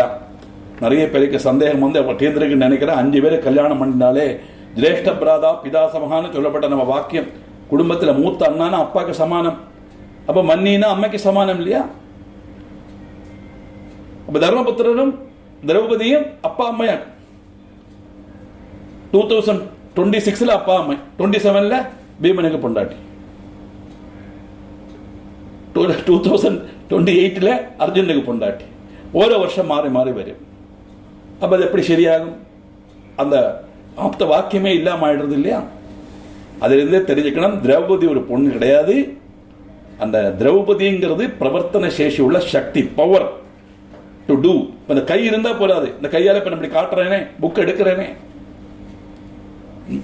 நாக்கு இருந்தா போறாது, சப்தம் வெளியில வரணுமே, பேசணுமே, கண் இருந்தா போறாது, பார்க்கணுமே. அப்படி இந்த எல்லாம் சக்தி கொடுக்கிறது என்னன்னா உள்ளுக்குள்ள இருக்கிற அந்த சைதன்யம். தானுடைய குரம்பை விரியும் பொழுது உந்தன் சரணமே சரணன்றிருந்தேன் பாடினார் இல்லையா? ஊனுடை சுவர் வைத்து என்பது உன்னாட்டி உரோமம்மே இந்த 9 வாசல், தானுடைய குரம்பை விரியும் பொழுது உந்தன் சரணமே சரணன்றிருந்தேன். சந்தானகோபாலாஜர் சொல்லப்பட்டதாக அவர்கிட்ட கேட்டு படிச்சது இதெல்லாம். எந்த புக்கில் இருக்கு எனக்கு தெரியாது, 9 வயசுல கேட்ட காரியம் இதுதான். ஊனுடை சுவர் வைத்து, உடம்ப சுவராக வச்சு, உரோமம் மேய்ந்து, இந்த ரோமத்தை கூரையா வச்சு, 9 வாசலை வச்சு, ஒரு வீட்டுக்குள்ள இருக்கப்பட்ட என்னுடைய ஜீவன் இந்த 9 வாசல்ல ஏதாவது ஒரு வாசல் வழி வெளியில போகும்போது, பிரபோ ஒன்னு நான் சரண் அடையிறேன், நீ என்னை காப்பாற்றணும்னு அர்த்தம். அதுக்கு யோசிச்சு பாருங்க. பிராணன் போற சமயத்துல ஈஸ்வர விசாரம் எனக்கு வரணும்னு ஆரோக்கியமா இருக்கிறதையே நம்ம சொல்லறதுக்கு பழக்கிறோம் நம்மள. இது 9 வாசல் வச்ச சாதாரண வீட்டுகளுக்குன்னா எப்படி? ஃப்ரண்ட்ல ஒரு டோர், பேக்ல ஒரு டோர் தான் இருக்கும். சிலப்ப சைடுல டோர் வைப்பா. நார்மலா ஃப்ரண்ட் டோர் ரெண்டு டோர் தான் இருக்கும். நமக்கு 9 வாசல் உண்டு இந்த வீட்டுக்கு. 2 கண்ணு, 2 காது, 2 மூக்கோட்டை, ஒரு வாய், 2 2 4 2 2 4 6 1 7, 2 കാത്, 2 കണ്ണ്, 2 മൂക്ക്, 1 വായ്, 7 എണ്ണം. ബാക്കി 2 എണ്ണം മലമൂത്ര വിസർജനം ചെയ്യപ്പെട്ട துவாரங்கள். இப்படி 9 வாசல் வழி. இந்த பிராணன் இந்த 9 ஏதாவது ஒரு வழிதான் போகும். அதனாலதான் அப்படி விரியும் போது உந்தன் சரணமே சரணன் விரிந்தேன் அப்படின்னு. தேனுடை கமல திருவினுக்கரசே திரைகொள்மா நெடுங்கடல் கிடந்தாய், நான் உடை தபத்தால் உன் திருவடி அடைந்தேன் நைமிஷாரண்யத்துள் என்றாய். என்னுடைய தபசனால உன் திருவடி அடையறேன், நைமிஷாரண்யத்தில் நான் வரணும் அப்படின்னு சொன்னா அந்த பகவானுடைய பாதார விந்தத்தில் பஜனம் பண்ணி அப்படியே ராமச்சந்திரமூர்த்தியுடைய பாதத்திலேயே நான் லயிக்கணும்னாக்க பிரார்த்தனை. அதுக்கு இப்படிப்பட்ட விஷயங்களை நமக்கு தெரியறதுக்குத்தான் இந்த பாகவதம் எல்லாமே ஒழிய அல்லாம வருதே அது ஒரு கதைகள் அல்ல அப்படின்னு தெரிஞ்சுக்கணும். இப்படி பாண்டவாளும் பக்தியான திரௌபதியும் லோக ஜீவிதம் படிச்சு சாஸ்வதமான பரமபரத்தை பிராபிச்சுட்டு பரீட்சித்துக்கு ராஜ்யத்தை கொடுத்தார். ஏன்னா அந்த பரீட்சித்துக்கு ராஜ்யம் கிடைக்கிறதுக்கு முந்தி பூர்வ கதையை சொல்லணும். அதுக்குத்தான் இந்த 15 ஸ்லோகத்தில் அந்த பாரதத்தினுடைய காரியத்தையும் சொல்லிட்டு இனி உள்ளது பரீட்சித்தினுடைய ராஜ்யபாரத்தின் அந்த விஷயங்களாக்க சொல்ல போறார்.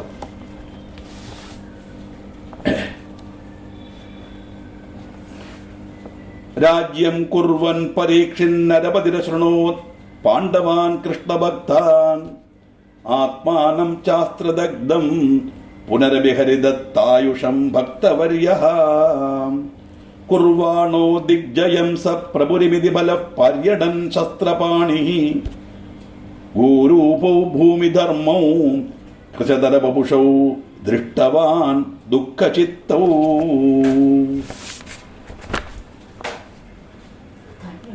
ராஜ்யம் குர்வன் பரீட்சித் நரபதி. பரீட்சித் ராஜா ராஜ்யம் பறிச்சிருக்கிற சமயத்தில் அஸ்ருணோது தன்னுடைய முன்னவர்கள்ட்ட ஒரு விஷயம் கேட்டார். என்னது? பாண்டவான் கிருஷ்ணபக்தான், கிருஷ்ணபக்தனான பாண்டவன்மாரை குறித்து அவர் தன்னுடைய முதிர்ந்தவர்கிட்ட கேட்டார். பண்டு காலத்தில் ராஜாக்கன்மாருக்கெல்லாம் மந்திரிமார் இருப்பார். மந்திரின்னு சொன்னா உபதேசம் பண்ணப்பட்டவர் அர்த்தம். சத் உபதேசம் பண்ணணும், அவன் தான் மந்திரி. நம்ம இப்பழுத்த மந்திரி மாதிரி அந்த மந்திரி அல்ல. இது ஆத்மார்த்தமா ஜனங்களுடைய காரியங்களை சரியா செய்யறதுக்கு ராஜாவுக்கு உபதேசம் பண்ணப்பட்ட காரியம். அன்னைக்கே பாருங்க, டிவிஷன் ஆஃப் லேபர்லாம் அன்னைக்கே உண்டு. எல்லாத்தையும் மகாராஜாவில் பண்ண முடியாது. ஒவ்வொரு சமயத்தில் இந்த மாதிரி தீர்மானங்களுக்கெல்லாம் சொல்லப்பட்டது. இன்னைக்கு அட்வைசரி கமிட்டி எல்லாம் இருக்கே, இதுதான் மந்திரி. அந்த மந்திரிமார்கிட்டேருந்தும் தன்னுடைய முதிர்ந்த வாழ்கிட்டேருந்தும் கிருஷ்ண பக்தனான பாண்டவன்மாரை குறித்து கேட்டார். ஆத்மானம் ச, தன்னை குறிச்சும் கேட்டார். எப்படி? அஸ்திரதக்தம், அஸ்வத்தாமனுடைய அஸ்திரத்தால் தகிப்பிக்கப்பட்டவன். அப்படிப்பட்ட எனக்கு மீண்டும் புனர்ஜன்மம் கொடுத்ததாரு? புனரபி ஹரிதத் ஆயுஷம், ஸ்ரீகிருஷ்ணன் கொடுத்த ஆயுச குறிச்சும் ஜீவன் ரட்சிச்சதும் எல்லாம் அந்த கதைகள் எல்லாம் தன்னுடைய முதிர்ந்த கேட்கிறார். பகவான் தானே ஒருத்தருடைய கர்ப்பத்துக்குள்ள போய் அந்த செதஞ்சு போன அந்த புருவனத்தை சரியாக்கி அதை சம்ரட்சிச்சு ஒரு பிறக்க வைக்கிறார் இல்லையா? குர்வேண திக்ஜயம் ச பிரபு, அப்படி எல்லா திசைகளையும் திக்விஜயம் நெரிச்சுருக்கும் போது அந்த ராஜா அமிதபல பரியடன், அபாரமான பலமுள்ளவர் அந்த ராஜா. அப்படி சஞ்சரிக்க கையில் ஆதி என்று முதல்வனாய் பசுவனையும் காளையுடையும் ரூபத்தில் உள்ள பூமாதேவியையும் தர்மதேவனையும் பயங்கரமான க்ஷீணிச்ச சரீரத்தோடு கூடியவனாக கண்டார். கண்டு துக்கிதமான மனசோடு கூடினவனாக இருந்தாலாம் அவ. என்ன தாத்பரியம்?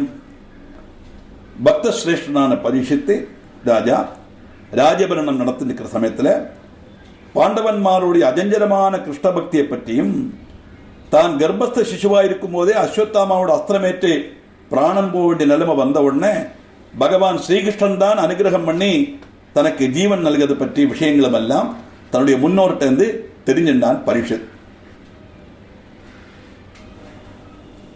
அப்படி அபாரமான கருத்துள்ள அந்த பரீட்சித்து ஆயுதம் மீது திக்விஜயத்துக்காக சஞ்சரிக்கிற சமயத்தில் பண்டு ராஜாக்கன்மாரெல்லாம் போய் அப்படியே பல ராஜ்யங்களுக்கு போவா. அதில் இவாளை எதிர்க்கப்பட்ட வாழ்ந்தாலும் அவளை யுத்தத்தில் தோல்பிச்சு அந்த ராஜ்யத்தை இவாளுக்குள்ள சேர்த்துப்பா.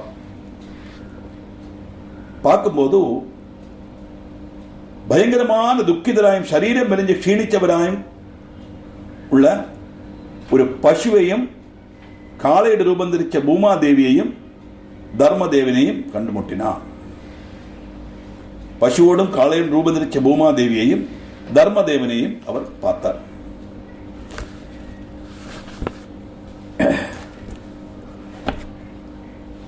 என்னத்தினால அப்படி இருந்தா?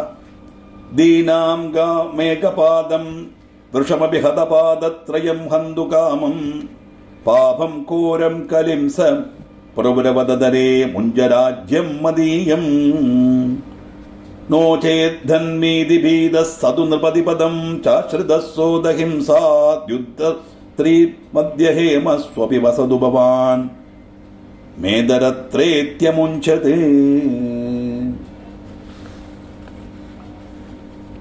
தீனம் காம், காம்னா பூமா பசுனா பூமாதேவின்னு அர்த்தம்.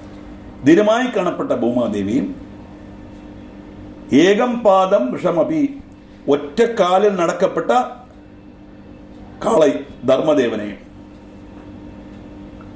என்னன்னா ஹதபாதத்ரயம் 3 கால்களும் இல்லாம ஆயிடுத்தான். 3 கால் நஷ்டப்பட்ட அவஸ்தையில ஹந்து காமம் அவை கொல்லறதுக்கு ஆகிரகிக்கப்பட்ட துரோகிக்கப்பட்ட பாபம் கோரம் கலிம் கோரபாபியான கலிய ச பிரபு அவதது அந்த பிரபு மகாராஜா பார்த்தார்.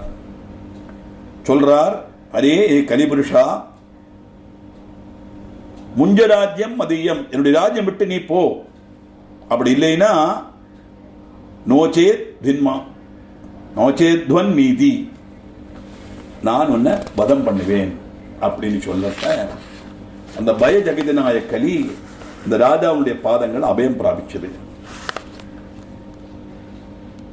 சோத ஹிம்ச தியூத் ஸ்திரீ மத்திய ஹமேஸ்வாபி. ஹிம்சை, சூதாட்டம், விபச்சாரம்னா ஸ்திரீ லம்படதை, மத்தியபானம், சொர்ணம், இப்படிப்பட்ட எங்கெல்லாம் செய்யக்கூடாத காரியங்கள் நடக்கிறதோ, சொர்ணம் சொன்னா அமிதமான சம்பாத்தியம் அர்த்தம். அதானது செய்யக்கூடாத காரியங்கள் செய்து குறுக்கு வழியில சம்பாதிக்கிறது, லஞ்சம் வாங்கிறது, கமிஷன் அடிக்கிறது, இதெல்லாம் தான். அதிக பலிசை கடன் கொடுக்கிறது. இப்ப நமக்கு தோணும், ஒரு கடன் கொடுக்கிறது நல்ல விஷயம் தானே, ஒரு ஆளுக்கு உபகாரம் தானே, அது நல்லது தானே செய்யறான். அப்ப அதிக பலிசை வாங்கினதை எப்படி நம்ம அந்த ஒரு பாவ செயலை எடுக்க முடியும்? அப்படின்னா நார்மலா ரேட்டு வாங்கலாம். பலிசை வாங்குறது தப்புன்னா பேங்க்ல அடைச்சு போட்ட வேண்டியது தானே. பேங்க்ல பலிசை வாங்குறதுனாலதான் நான் பென்ஷன் வாங்கிட்டு உட்காந்துருக்கேன். அதனால பலிசை கொடுக்கறது தப்புன்னு இல்லை. அதிக பலிசை, கொள்ள பலிசை இருக்கே, 5 ரூபா வட்டி, 6 ரூபா வட்டி, 7 ரூபா வட்டின்னெல்லாம், இதெல்லாம் பாபச்செயல். இதெல்லாம் பிற்காலத்தில் நிறைய துக்கங்கள் அனுபவிக்கிற ஜென்மமா வரேண்டி வரை வாங்கப்பட்ட வாழ்க்கைன்னு தாற்பயம்.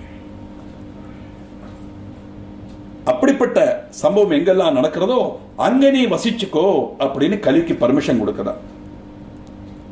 அதனாலதான் இந்த கலியுகத்தில் வசிக்கப்பட்ட நம்ம இதெல்லாம் அனுபவிச்சுட்டு இருக்கோம் தாற்பயம். வசது பவான், நீ வசிச்சுக்கோ. அது மட்டுமல்ல, மேதரஸ்திரேயு முஞ்சது, நீ வேற ஒரு இடத்துல வரப்படாது, வசிக்கப்படாது, அங்க மட்டும் வசிச்சுக்கணும் அப்படின்னு சொல்லி கலிய அவர் சும்மா விட்டார். பரீட்சித் ராஜா 3 கால்களும் நஷ்டப்பட்ட ஒரு ஒற்ற காலில் இருக்கப்பட்ட காளையையும் அதீவ துக்கிரியான பசுவையும் குரூரமாய் துரோகிச்சு கொண்டு கொல்லறதுக்கு தேவையான கலிபுருஷனையும் பார்த்தார். அதிபலவான மகாராஜா திக்விஜயத்துக்கு போகும்போது 3 காலும் நஷ்டப்பட்ட ஒற்ற காலுள்ள காளை, அதுதான் தர்மம். காரணம் ஷெயிச்சாச்சு, கலிகாலத்தில் தர்மம் அம்பிட்டு ஷெயிச்சிடும் தாற்பயம். அதீவ துக்கிதரான பசுக்குட்டி, அதுதான் பூமி. இந்த ரெண்டே இல்லாமக்கிற அளவுக்கு இருக்கப்பட்ட கலி, கலினா அஜ்ஞானம் அர்த்தம். அந்த அஞ்ஞானம் நிறைஞ்சிருக்கப்பட்ட ஒரு அவஸ்தை தான் இந்த கலிகாலம். ஏன்னா 3 யுகம் கழிஞ்சு 4ஆமത്തെ யுகம் இந்த சிருஷ்டி இல்லாம ஆகணும். அப்ப அது நசிக்கணும். சம்பர் சமிருத்தியா இருந்தா நசிக்காது. அதனாலதான் இந்த குழப்பங்கள் எல்லாம் வருது. கணக்குப்படி 4,32,000 வருஷம் கலியுகம். அது 5,400 வருஷம் ஆயாச்சுன்னு சொல்றான். பாக்கி இருக்கு 4,32,000 மைனஸ் 5,400 எவ்வளவு வரும் கால்குலேட் பண்ணி பார்த்துங்கோ. அத்தனை வருஷம் கலி இருக்கு. இப்ப இந்த 5,400 வருஷம் கழிஞ்ச உடனே இப்படின்னா இந்த 4 லட்சத்துக்கிட்ட எல்லாம் பொறுத்த கலியுகம் எப்படி இருக்கும் நினைச்சு கூட பார்க்க முடியாது.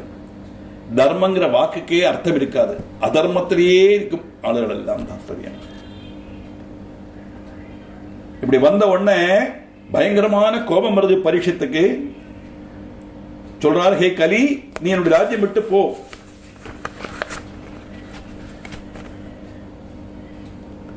அல்லாம நீ இவாளை உபதிரவிக்க நினைச்சியானா நான் உன்னை வதம் பண்ணிடுவேன் அப்படின்னு இவர் எச்சரிக்கை பண்றார் பரீட்சித். இந்த கலிக்கு பரீட்சித்தினுடைய பிரபாவமும் அவருடைய பலமும் நன்னா தெரியும். அப்படி பரீட்சித் ராஜாவுடைய பராக்கிரமத்தை மனசிலாக்கின கலி அவருடைய பாதங்களை சாஷ்டாங்க நமஸ்காரம் பண்ணிடுது. சரணாகதி அடைஞ்சா பின்ன நம்ம அதுக்கு மேல அவளை சிக்ஷிக்கப்படாது. இது பகவத் குணங்கள்.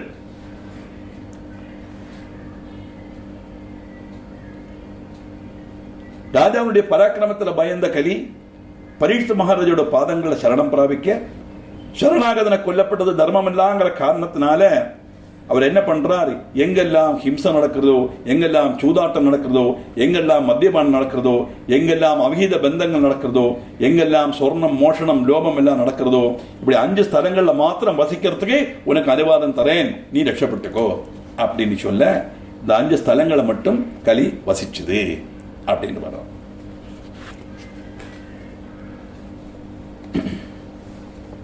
ஏவம் ஜித்வா கலிம் ச பிரபுரதி வனமா கேடலீம் கேடலீலாம் பிரகுர்வன் சாந்தோ கச்சத் கிமப்யாஶ்ரமபதகிருதாதித்யருஷ்டசித்தஹ அம்சே ராஜா மிருதாஹிம் நதித முனிவரஸ்யாஸ்ய புத்ரேண கோபாத் திருஷ்டஸ்யாத் சக்ஷகாஹி பிரவர விஷஹதம் சப்தமே நீதி சப்தஹ.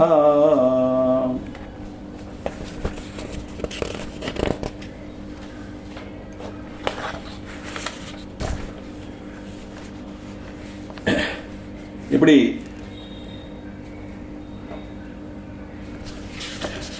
பரீட்சித் மகாராஜா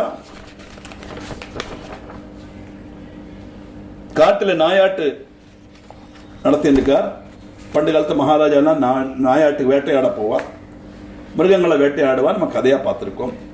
சரிக்க சொல்ல போனா ஒரு க்ஷத்ரியனுக்கு ராஜாவுக்கு 5 விதமான பயம் இருக்கப்படாது. முதல்ல மரண பயம் இருக்கப்படாது, 2வது ஆயுத பயம் இருக்கப்படாது, 3வது சோர பயம் இருக்கப்படாது, 4வது சத்ரு பயம் இருக்கப்படாது, 5வது மிருக பயம் இருக்கப்படாது. அப்போ ஒரு சத்ருவை பார்த்தாலும், எந்த ஆயுதத்தை பார்த்தாலும், ரத்தத்தை பார்த்தாலும், கள்ளனுடைய முன்னுக்கு போய் நிற்கேண்டி வந்தாலும், மிருகங்களுக்கு ஒரு மிருகத்துக்கு முன்னாலே ஃபேஸ் பண்ண வந்தாலும் ராஜாக்கு அந்த பயம் படாதுங்கிற காரணத்தினால்தான் இந்த மிருகவை நீங்கிறதுக்கு வேட்டையாட போறான்னு வருது. அதே மாதிரி பரீட்சித் ராஜாவும் வேட்டையாட போனார். தாகத்தால பயங்கரமாயிட்டு தளர்ந்து ஒரு ஆசிரமத்தில் உட்கார்ந்து இருந்தார். கிமபி ஆசிரம பதம், ஒரு ஆசிரமத்தில் ஷமீக மகர்ஷியோட ஆசிரமம் அது. அங்க எப்படி அகிருதாதித்யாரு இஷ்டசித்தஹா, அங்க போனார். எந்தவித சர்க்காரமும் கிடைக்கலை. அதிதி சர்க்காரம் லபிக்காத்தல் உண்டான நீரசமான மனசு கூடி அம்சே ராஜா, தோளில ராஜா என்ன பண்ணார், மிருதாஹிம் ஒரு செத்த பாம்பை தூக்கி அந்த சமீக மகர்ஷியோடு கழுத்துல போட்டார். அவர் தியானம் பண்ணிட்டு இருக்கார். தபசில் இருக்கும்போது மகாராஜா பரீட்சித் அவருக்கு தெரியலை. ஆனா தாகத்துல வளைஞ்ச இவருக்கு சரியான ஒரு ராஜாங்கிற ஒரு இது கிடைக்கலைங்கிற வரும்போது அந்த தன்னுடைய கையில் இருக்கிற அம்பால கீழே ஒரு பாம்பு செத்து கிடக்கும். அந்த செத்த பாம்பை தூக்கி அந்த ஷமீக மகர்ஷியோட கழுத்துல போட்டுடுறார். போட்ட உடனே கோபா திருஷ்ட அஸ்ய தக்ஷகஹி, அவருடைய புத்திரன் ஸ்ருங்கி வந்து பார்க்கிறார். தபஸ் பண்ணிட்டு இருக்கிற அப்பாவோட கழுத்துல ஒரு பாம்பு கிடக்கு. ராஜா போயிட்டார், யாரும் தெரியல. உடனே அந்த அதர்மம் செய்த கோபத்திலையும் தன் அப்பா மேல் இருக்கிற பக்தியும் ஸ்நேகத்தினால அந்த முனிகுமாரன் சாபம் கொடுக்கிறார். அகங்காரியான மனுஷா, நீ எங்க அப்பாவோட கழுத்துல இந்த செத்த பாம்பை போட்ட காரணத்தினால இன்னையிலேருந்து 7ஆம் திவசம் சப்தமே அக்னி இது சப்தஹா அஸ்ய தக்ஷகஹி, இன்னையிலிருந்து 7ஆம் நாள் தக்ஷகன்கிற சர்ப்ப தம்சம் ஏற்றி நீ மரணப்படுவாய் அப்படின்னு சாபம் கொடுத்தார். இது வேர்ட் பை வேர்டு மீனிங்க சொன்னேன். அவருடைய கிஸ்ட் என்னன்னு பார்ப்போம். கலிபுருஷனை நியந்திரிச்ச சேஷம் நீ இந்த 5 இடத்துல வசிச்சுக்கோன்னு சொல்லி கலிபுருஷனை விட்டுட்டார் இல்லையா. பரீட்ச மகாராஜா ஒரு காட்டில் வேட்டையாட போற சமயத்தில் கடினமான தாகமும் தளர்ச்சியும் அவருக்கு அனுபவப்பட்டது. அவர் அப்படியே போய் ஷமீகி மகர்ஷி ஆசிரமத்தில் வந்து சேர்ந்தார். மகர்ஷி அந்த சமயத்தில் ஆழமுள்ள தியானத்தில் இருந்த காரணத்தினால ராஜாவுக்கு குடிக்க வெள்ளமோ மற்றும் சீகரணங்களோ நல்கலை. ஏன்னா அதிதியே ராத்துக்கு நம்ம வந்தாச்சுன்னா அவர் தெய்வத்துக்கு துல்லியமா நினைக்கணும். 4 பேரே தெய்வமா துல்லியமா நினைக்கணும்னு நம்ம வேதம் சொல்றது. ஆரெல்லாம் மாத்ரு தேவோ பவா அம்மை, பிதிரு தேவோ பவா அப்பா, ஆச்சாரிய தேவோ பவா நம்முடைய ஆச்சாரியன், அதிதி தேவோ பவா. 3 அண்ணன் நம்ம ஓகே, நம்ம அக்செப்ட் பண்ணிடுவோம். 4 மத்தது கொஞ்சம் கஷ்டம்தான். பத்த விரோதி நம்ம குடும்பத்தை கெடுத்தவன், அவன் ஆத்துக்கு வரும்போது அவன் அதிதினை உட்காந்து வச்சு காப்பு குடிக்க தோணுமா, இறங்கடா வழியில சொல்ல தோணுமா? நம்ம இறங்கடா வழியில தான் சொல்லுவோம், அடிக்கத்தான் போவோம், கழுத்தை பிடிச்சி வெளியில தள்ளுவேன்னு சொல்லுவோம்.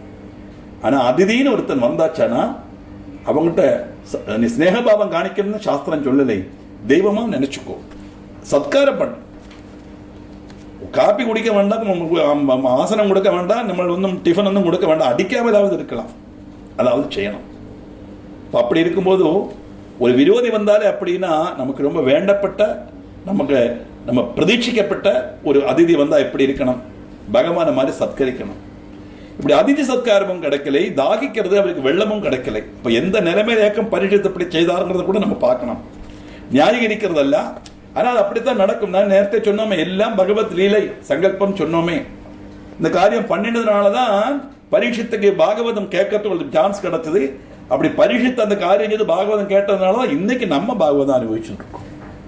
விபத பாகவதம் ரசமாலயம் முகுரு ரசிகாஹா புவி பாவுகாஹா. என்ன அருமையான ஸ்லோகம் தெரியுமா? பிபத பாகவதம், பாகவதத்தை குடிக்கணும்னா அனுபவிக்கணும் தான். அதுக்காக பாகவத புத்தகத்தை கரைச்சி கலக்கி குடிக்கிறது அல்ல. அந்த ஒவ்வொரு ஸ்லோகங்களையும் நம்ம அனுபவிச்சு அனுபவிச்சு அனுபவிச்சு படிக்கணும். அப்படி இவ்வளவு ரசமான காரியங்கள் அதுன்னு வர காரணம் இந்த பரீட்சித்து இந்த காரியம் பண்ணதுனாலதான். பரீட்சித்தை கொண்டு இந்த காரியம் பண்ண வச்சு தன்னுடைய பிரபாவத்தை சுகன்முனி மூலமா சொல்ல வச்சு அது ஜனங்களுக்கு கேட்கணுங்கிறதுக்காக பகவான் செய்த லீலை அது. இப்படி ராஜாவுக்கு குடிக்க வெள்ளமோ சீக்கிரமோ கிடைக்கலை. தாகத்தால வரைஞ்ச ராஜா அதுல பயங்கரமாயிட்டு ஒரு விஷமம் வந்து அது கோபமா மாறித்து அந்த ஆசிரமத்தில் ஒரு பாம்பு செத்து கிடந்தது. தன்னுடைய வில்லோட அற்றம் கொண்டு அந்த பாம்பை எடுத்து மகர்ஷியோட தோல்ல போட்டு அம்பாட்டு போயிட்டான். இவரை சுசுருஷிக்கலைங்கிற கோபம், தாகத்தினால வரைஞ்ச அந்த கஷ்டம். வெளியில ஜலம் எடுக்கவோ இல்லை வரவு பறக்கவோ எதுக்கோ போயிருக்கார். அந்த ஷமீக மகர்ஷியுடைய புத்திரன் ஸ்ருங்கின்னு பேர். வந்து பார்க்கிறார், அப்பாவோட கழுத்தில் ஒரு பாம்பு கிடக்கு. பயங்கரமான கோபம் வந்து என்னுடைய பிதாவை அவமானிச்ச அந்த ராஜா இன்னும் முதல் 7ஆம் வருஷம் தக்ஷங்கிற பாம்பு கடி ஏற்றி மறிக்கட்டும் அப்படின்னு சாபம் கொடுத்தார். அப்படியாக்கு இந்த பரீட்சத்துக்கு இந்த ஒரு அவஸ்தை வந்தது அப்படிங்கிற பశ్చాத்தாபேன சுத்தீகிருதமஹிதமிதஸ்த்யக்த சர்வைஹி கார்த்தோ ராஜா பிராயோபவிஷ்ட சுரசரிதமுபேத்யாஸ்தத்வா முனீந்திரான் தத்ராப்தான் வியாசபுத்ரம் சுகமபி வினயேனாஹ மிருத்யுன்முகः சன் கிம் குர்யாத் கிம் ந குர்யாத் வதது ஹிதமிதி ஸ்ரீசுகர் ஸ்வாபவாஷே. கோபத்தில் செய்துட்டான் மகாராஜா. தர்மிஷ்டன் அல்லவா, அபிமன்யுடைய புத்திரன் எப்படி இந்த மாதிரி காரியத்தில் செய்ய முடியும்? ஆனா செய்துட்டார். அதனால வந்து பశ్చాத்தாபத்தால தான் செய்த தெட்ட நினைச்சு மனஸ்தாபம் உண்டாச்சான். சுத்தீகிருத மகிதிமதி, சுத்திகரிக்கப்பட்ட உத்கிருஷ்டமான புத்தியோடு கூடியனாக மாறினார். கோபத்தில் செய்திருவோம், அப்புறம் தோணும் இப்படி செய்துட்டோமே என்ன பண்றது, சரி இதுக்கு என்ன ஒரு வழி, இது எப்படி நம்ம இதுக்கு ஒரு பிராயச்சித்தம் தேடுறதுன்னு தோணும். அதுதான் நல்ல மனசு. உடனே நினைச்சார், தியக்த்வா சர்வம் ஏகிகதஹ, லௌகிகமான எல்லா சுகங்களும் சம்பத்தையும் வேண்டான்னு வச்சாராம் பரீட்சித ராஜா. பிராயோபவேஷம் செய்யலாம் தீர்மானிக்கிறார். ஹனுமாரும் எப்படித்தான் சீதாதேவியை காணலைங்கும் போது பிராயோபவேஷம் பண்ணணும்னு நினைக்கிறார். ஒரு 5 minutes கூட பொறுத்தவங்க முடிச்சுடுறேன். மரணம் வர உபவாசம் அனுஷ்டிக்கிறது தான் பிராயோபவேஷம். அல்லாமக்கு வேற அந்த மாதிரி அந்த காலத்தில் ஸ்லீப்பிங் டோஸ் எல்லாம் கிடையாது, பூச்சி மருந்து எல்லாம் கிடையாது குடிக்கிறதுக்கு. என்ன பண்ணுவானா, அப்படியே ஒரு இடத்துல உட்கார்ந்து 2 கையன் அப்படியே பத்மாசனத்தில் உட்காந்து தொப்புளுக்கு தாழ வச்சுண்டு அப்படியே பகவானை நினைச்சுட்டே அப்படியே உட்காந்துருப்பா, ஜலபானம் பண்ணாம அடங்காம இருப்பான். அப்படி கொஞ்ச நாள் இருக்கும்போது ஆட்டோமேட்டிக்கா ஒவ்வொரு இந்திரியங்களா இல்லாம கடைசியில் அவளுக்கு பிராணம் போயிடும். இது பிராயோபவேஷம்னு பேர். இப்படி நான் செய்த அந்த பாவத்துக்கு பிராயச்சித்தம் வேணும் அப்படின்னு சுத்திகரிக்கப்பட்ட உத்கிருஷ்டமான மனசோட சிந்திச்சு பரீட்சித் மகாராஜா மரணம் வர போறதுக்காக சுரநதியான கங்கா தீரத்தை பிராபிச்சார். தத்வா முனீந்திரான் தத்ராப்தான், அப்படி அங்கிருந்த முனிஸ்ரேஷ்டன்மார் எல்லாம் வணங்கினார். அங்க வந்த இடத்துல வியாசம் புத்திரம் சுகமபி, வியாசபுத்திரன் ஸ்ரீ சுகபிரம்ம மகர்ஷியையும் அங்க பார்த்தார். வினயேன ஆக, வினயபூர்வம் அவர்கிட்ட கேட்டார். மிருத்யுன்முகசன், ஏ மகர்ஷே, எல்லாருக்கும் மரணம் எப்போ தெரியாது, ஆனா எனக்கு தெரிஞ்சாச்சு. இன்னைக்கு 7வது நாளைக்கு நான் மரணப்படுவேன் தெரிஞ்சாச்சு. இப்படி மரணத்தை முன்னில கண்டு நிற்கிற, சாவை எதிர்பார்த்து நிற்கிற நான் என்ன செய்யணும்? கிம் குர்யாத் கிம் ந குர்யாத், என்ன அழகு பாருங்க. கிம் குர்யாத் கிம் ந குர்யாத், நான் என்ன செய்யணும் என்ன செய்யக்கூடாது. வததி ஹிதம், எனக்கு ஹிதமானது உபதேசிச்சு தாங்கும். மரணத்தை முன்னில கண்டு நிற்கிறேன், நான் என்ன செய்யணும் உபதேசிச்சு தாங்கும். இது ஸ்ரீ சுகஹ து ஆபபாஷே, இப்படி அபேட்சிச்ச உடனே ஸ்ரீசுகன் பேசத் தொடங்கினார். மரணம் முன்னிலை கண்டு நிற்கிறேன், நான் என்ன செய்யணும் என்ன செய்யக்கூடாது, எனக்கு ஹிதமானது எனக்கு பிரயோஜனகரமானது எனக்கு நீங்கள் சொல்லித்தாங்கோம் அப்படின்னு சொல்ல சுக மகர்ஷி அவர்கிட்ட பேசத் தொடங்கினார். அப்படின்னு சமீக மகர்ஷியோடு செய்த அபராதத்தில் பரீட்சித மகாராஜா அத்தியதிகம் பశ్చాத்தபிக்க அந்த பశ్చాத்தாபம் அவருடைய புத்தியை பவித்திரமாக்கித்து. எப்பவும் அப்படித்தான், செய்த தெட்ட உணர்ந்துட்டோம்னா மனசு சரியாயிடும். அவருடைய தன்னுடைய ராஜ்யம் சர்வ ஐஸ்வர்யங்களும் உபேட்சிச்சு பிராயோபவேசத்துக்காக கங்காதீரத்தில் வந்தார். மரணம் வரை உபவசிக்கிறது தாற்பயம். அங்க இருந்த அம்பட முனிசிரேஷ்டன்மாரேக்கு நமஸ்காரம் பண்ணி ராஜா விசிஷ்ய அங்க எழுந்தலின வியாசபுத்திரனான சுகபிரம்ம மகர்ஷிட்ட போய் வினயத்தோட கேட்டார்.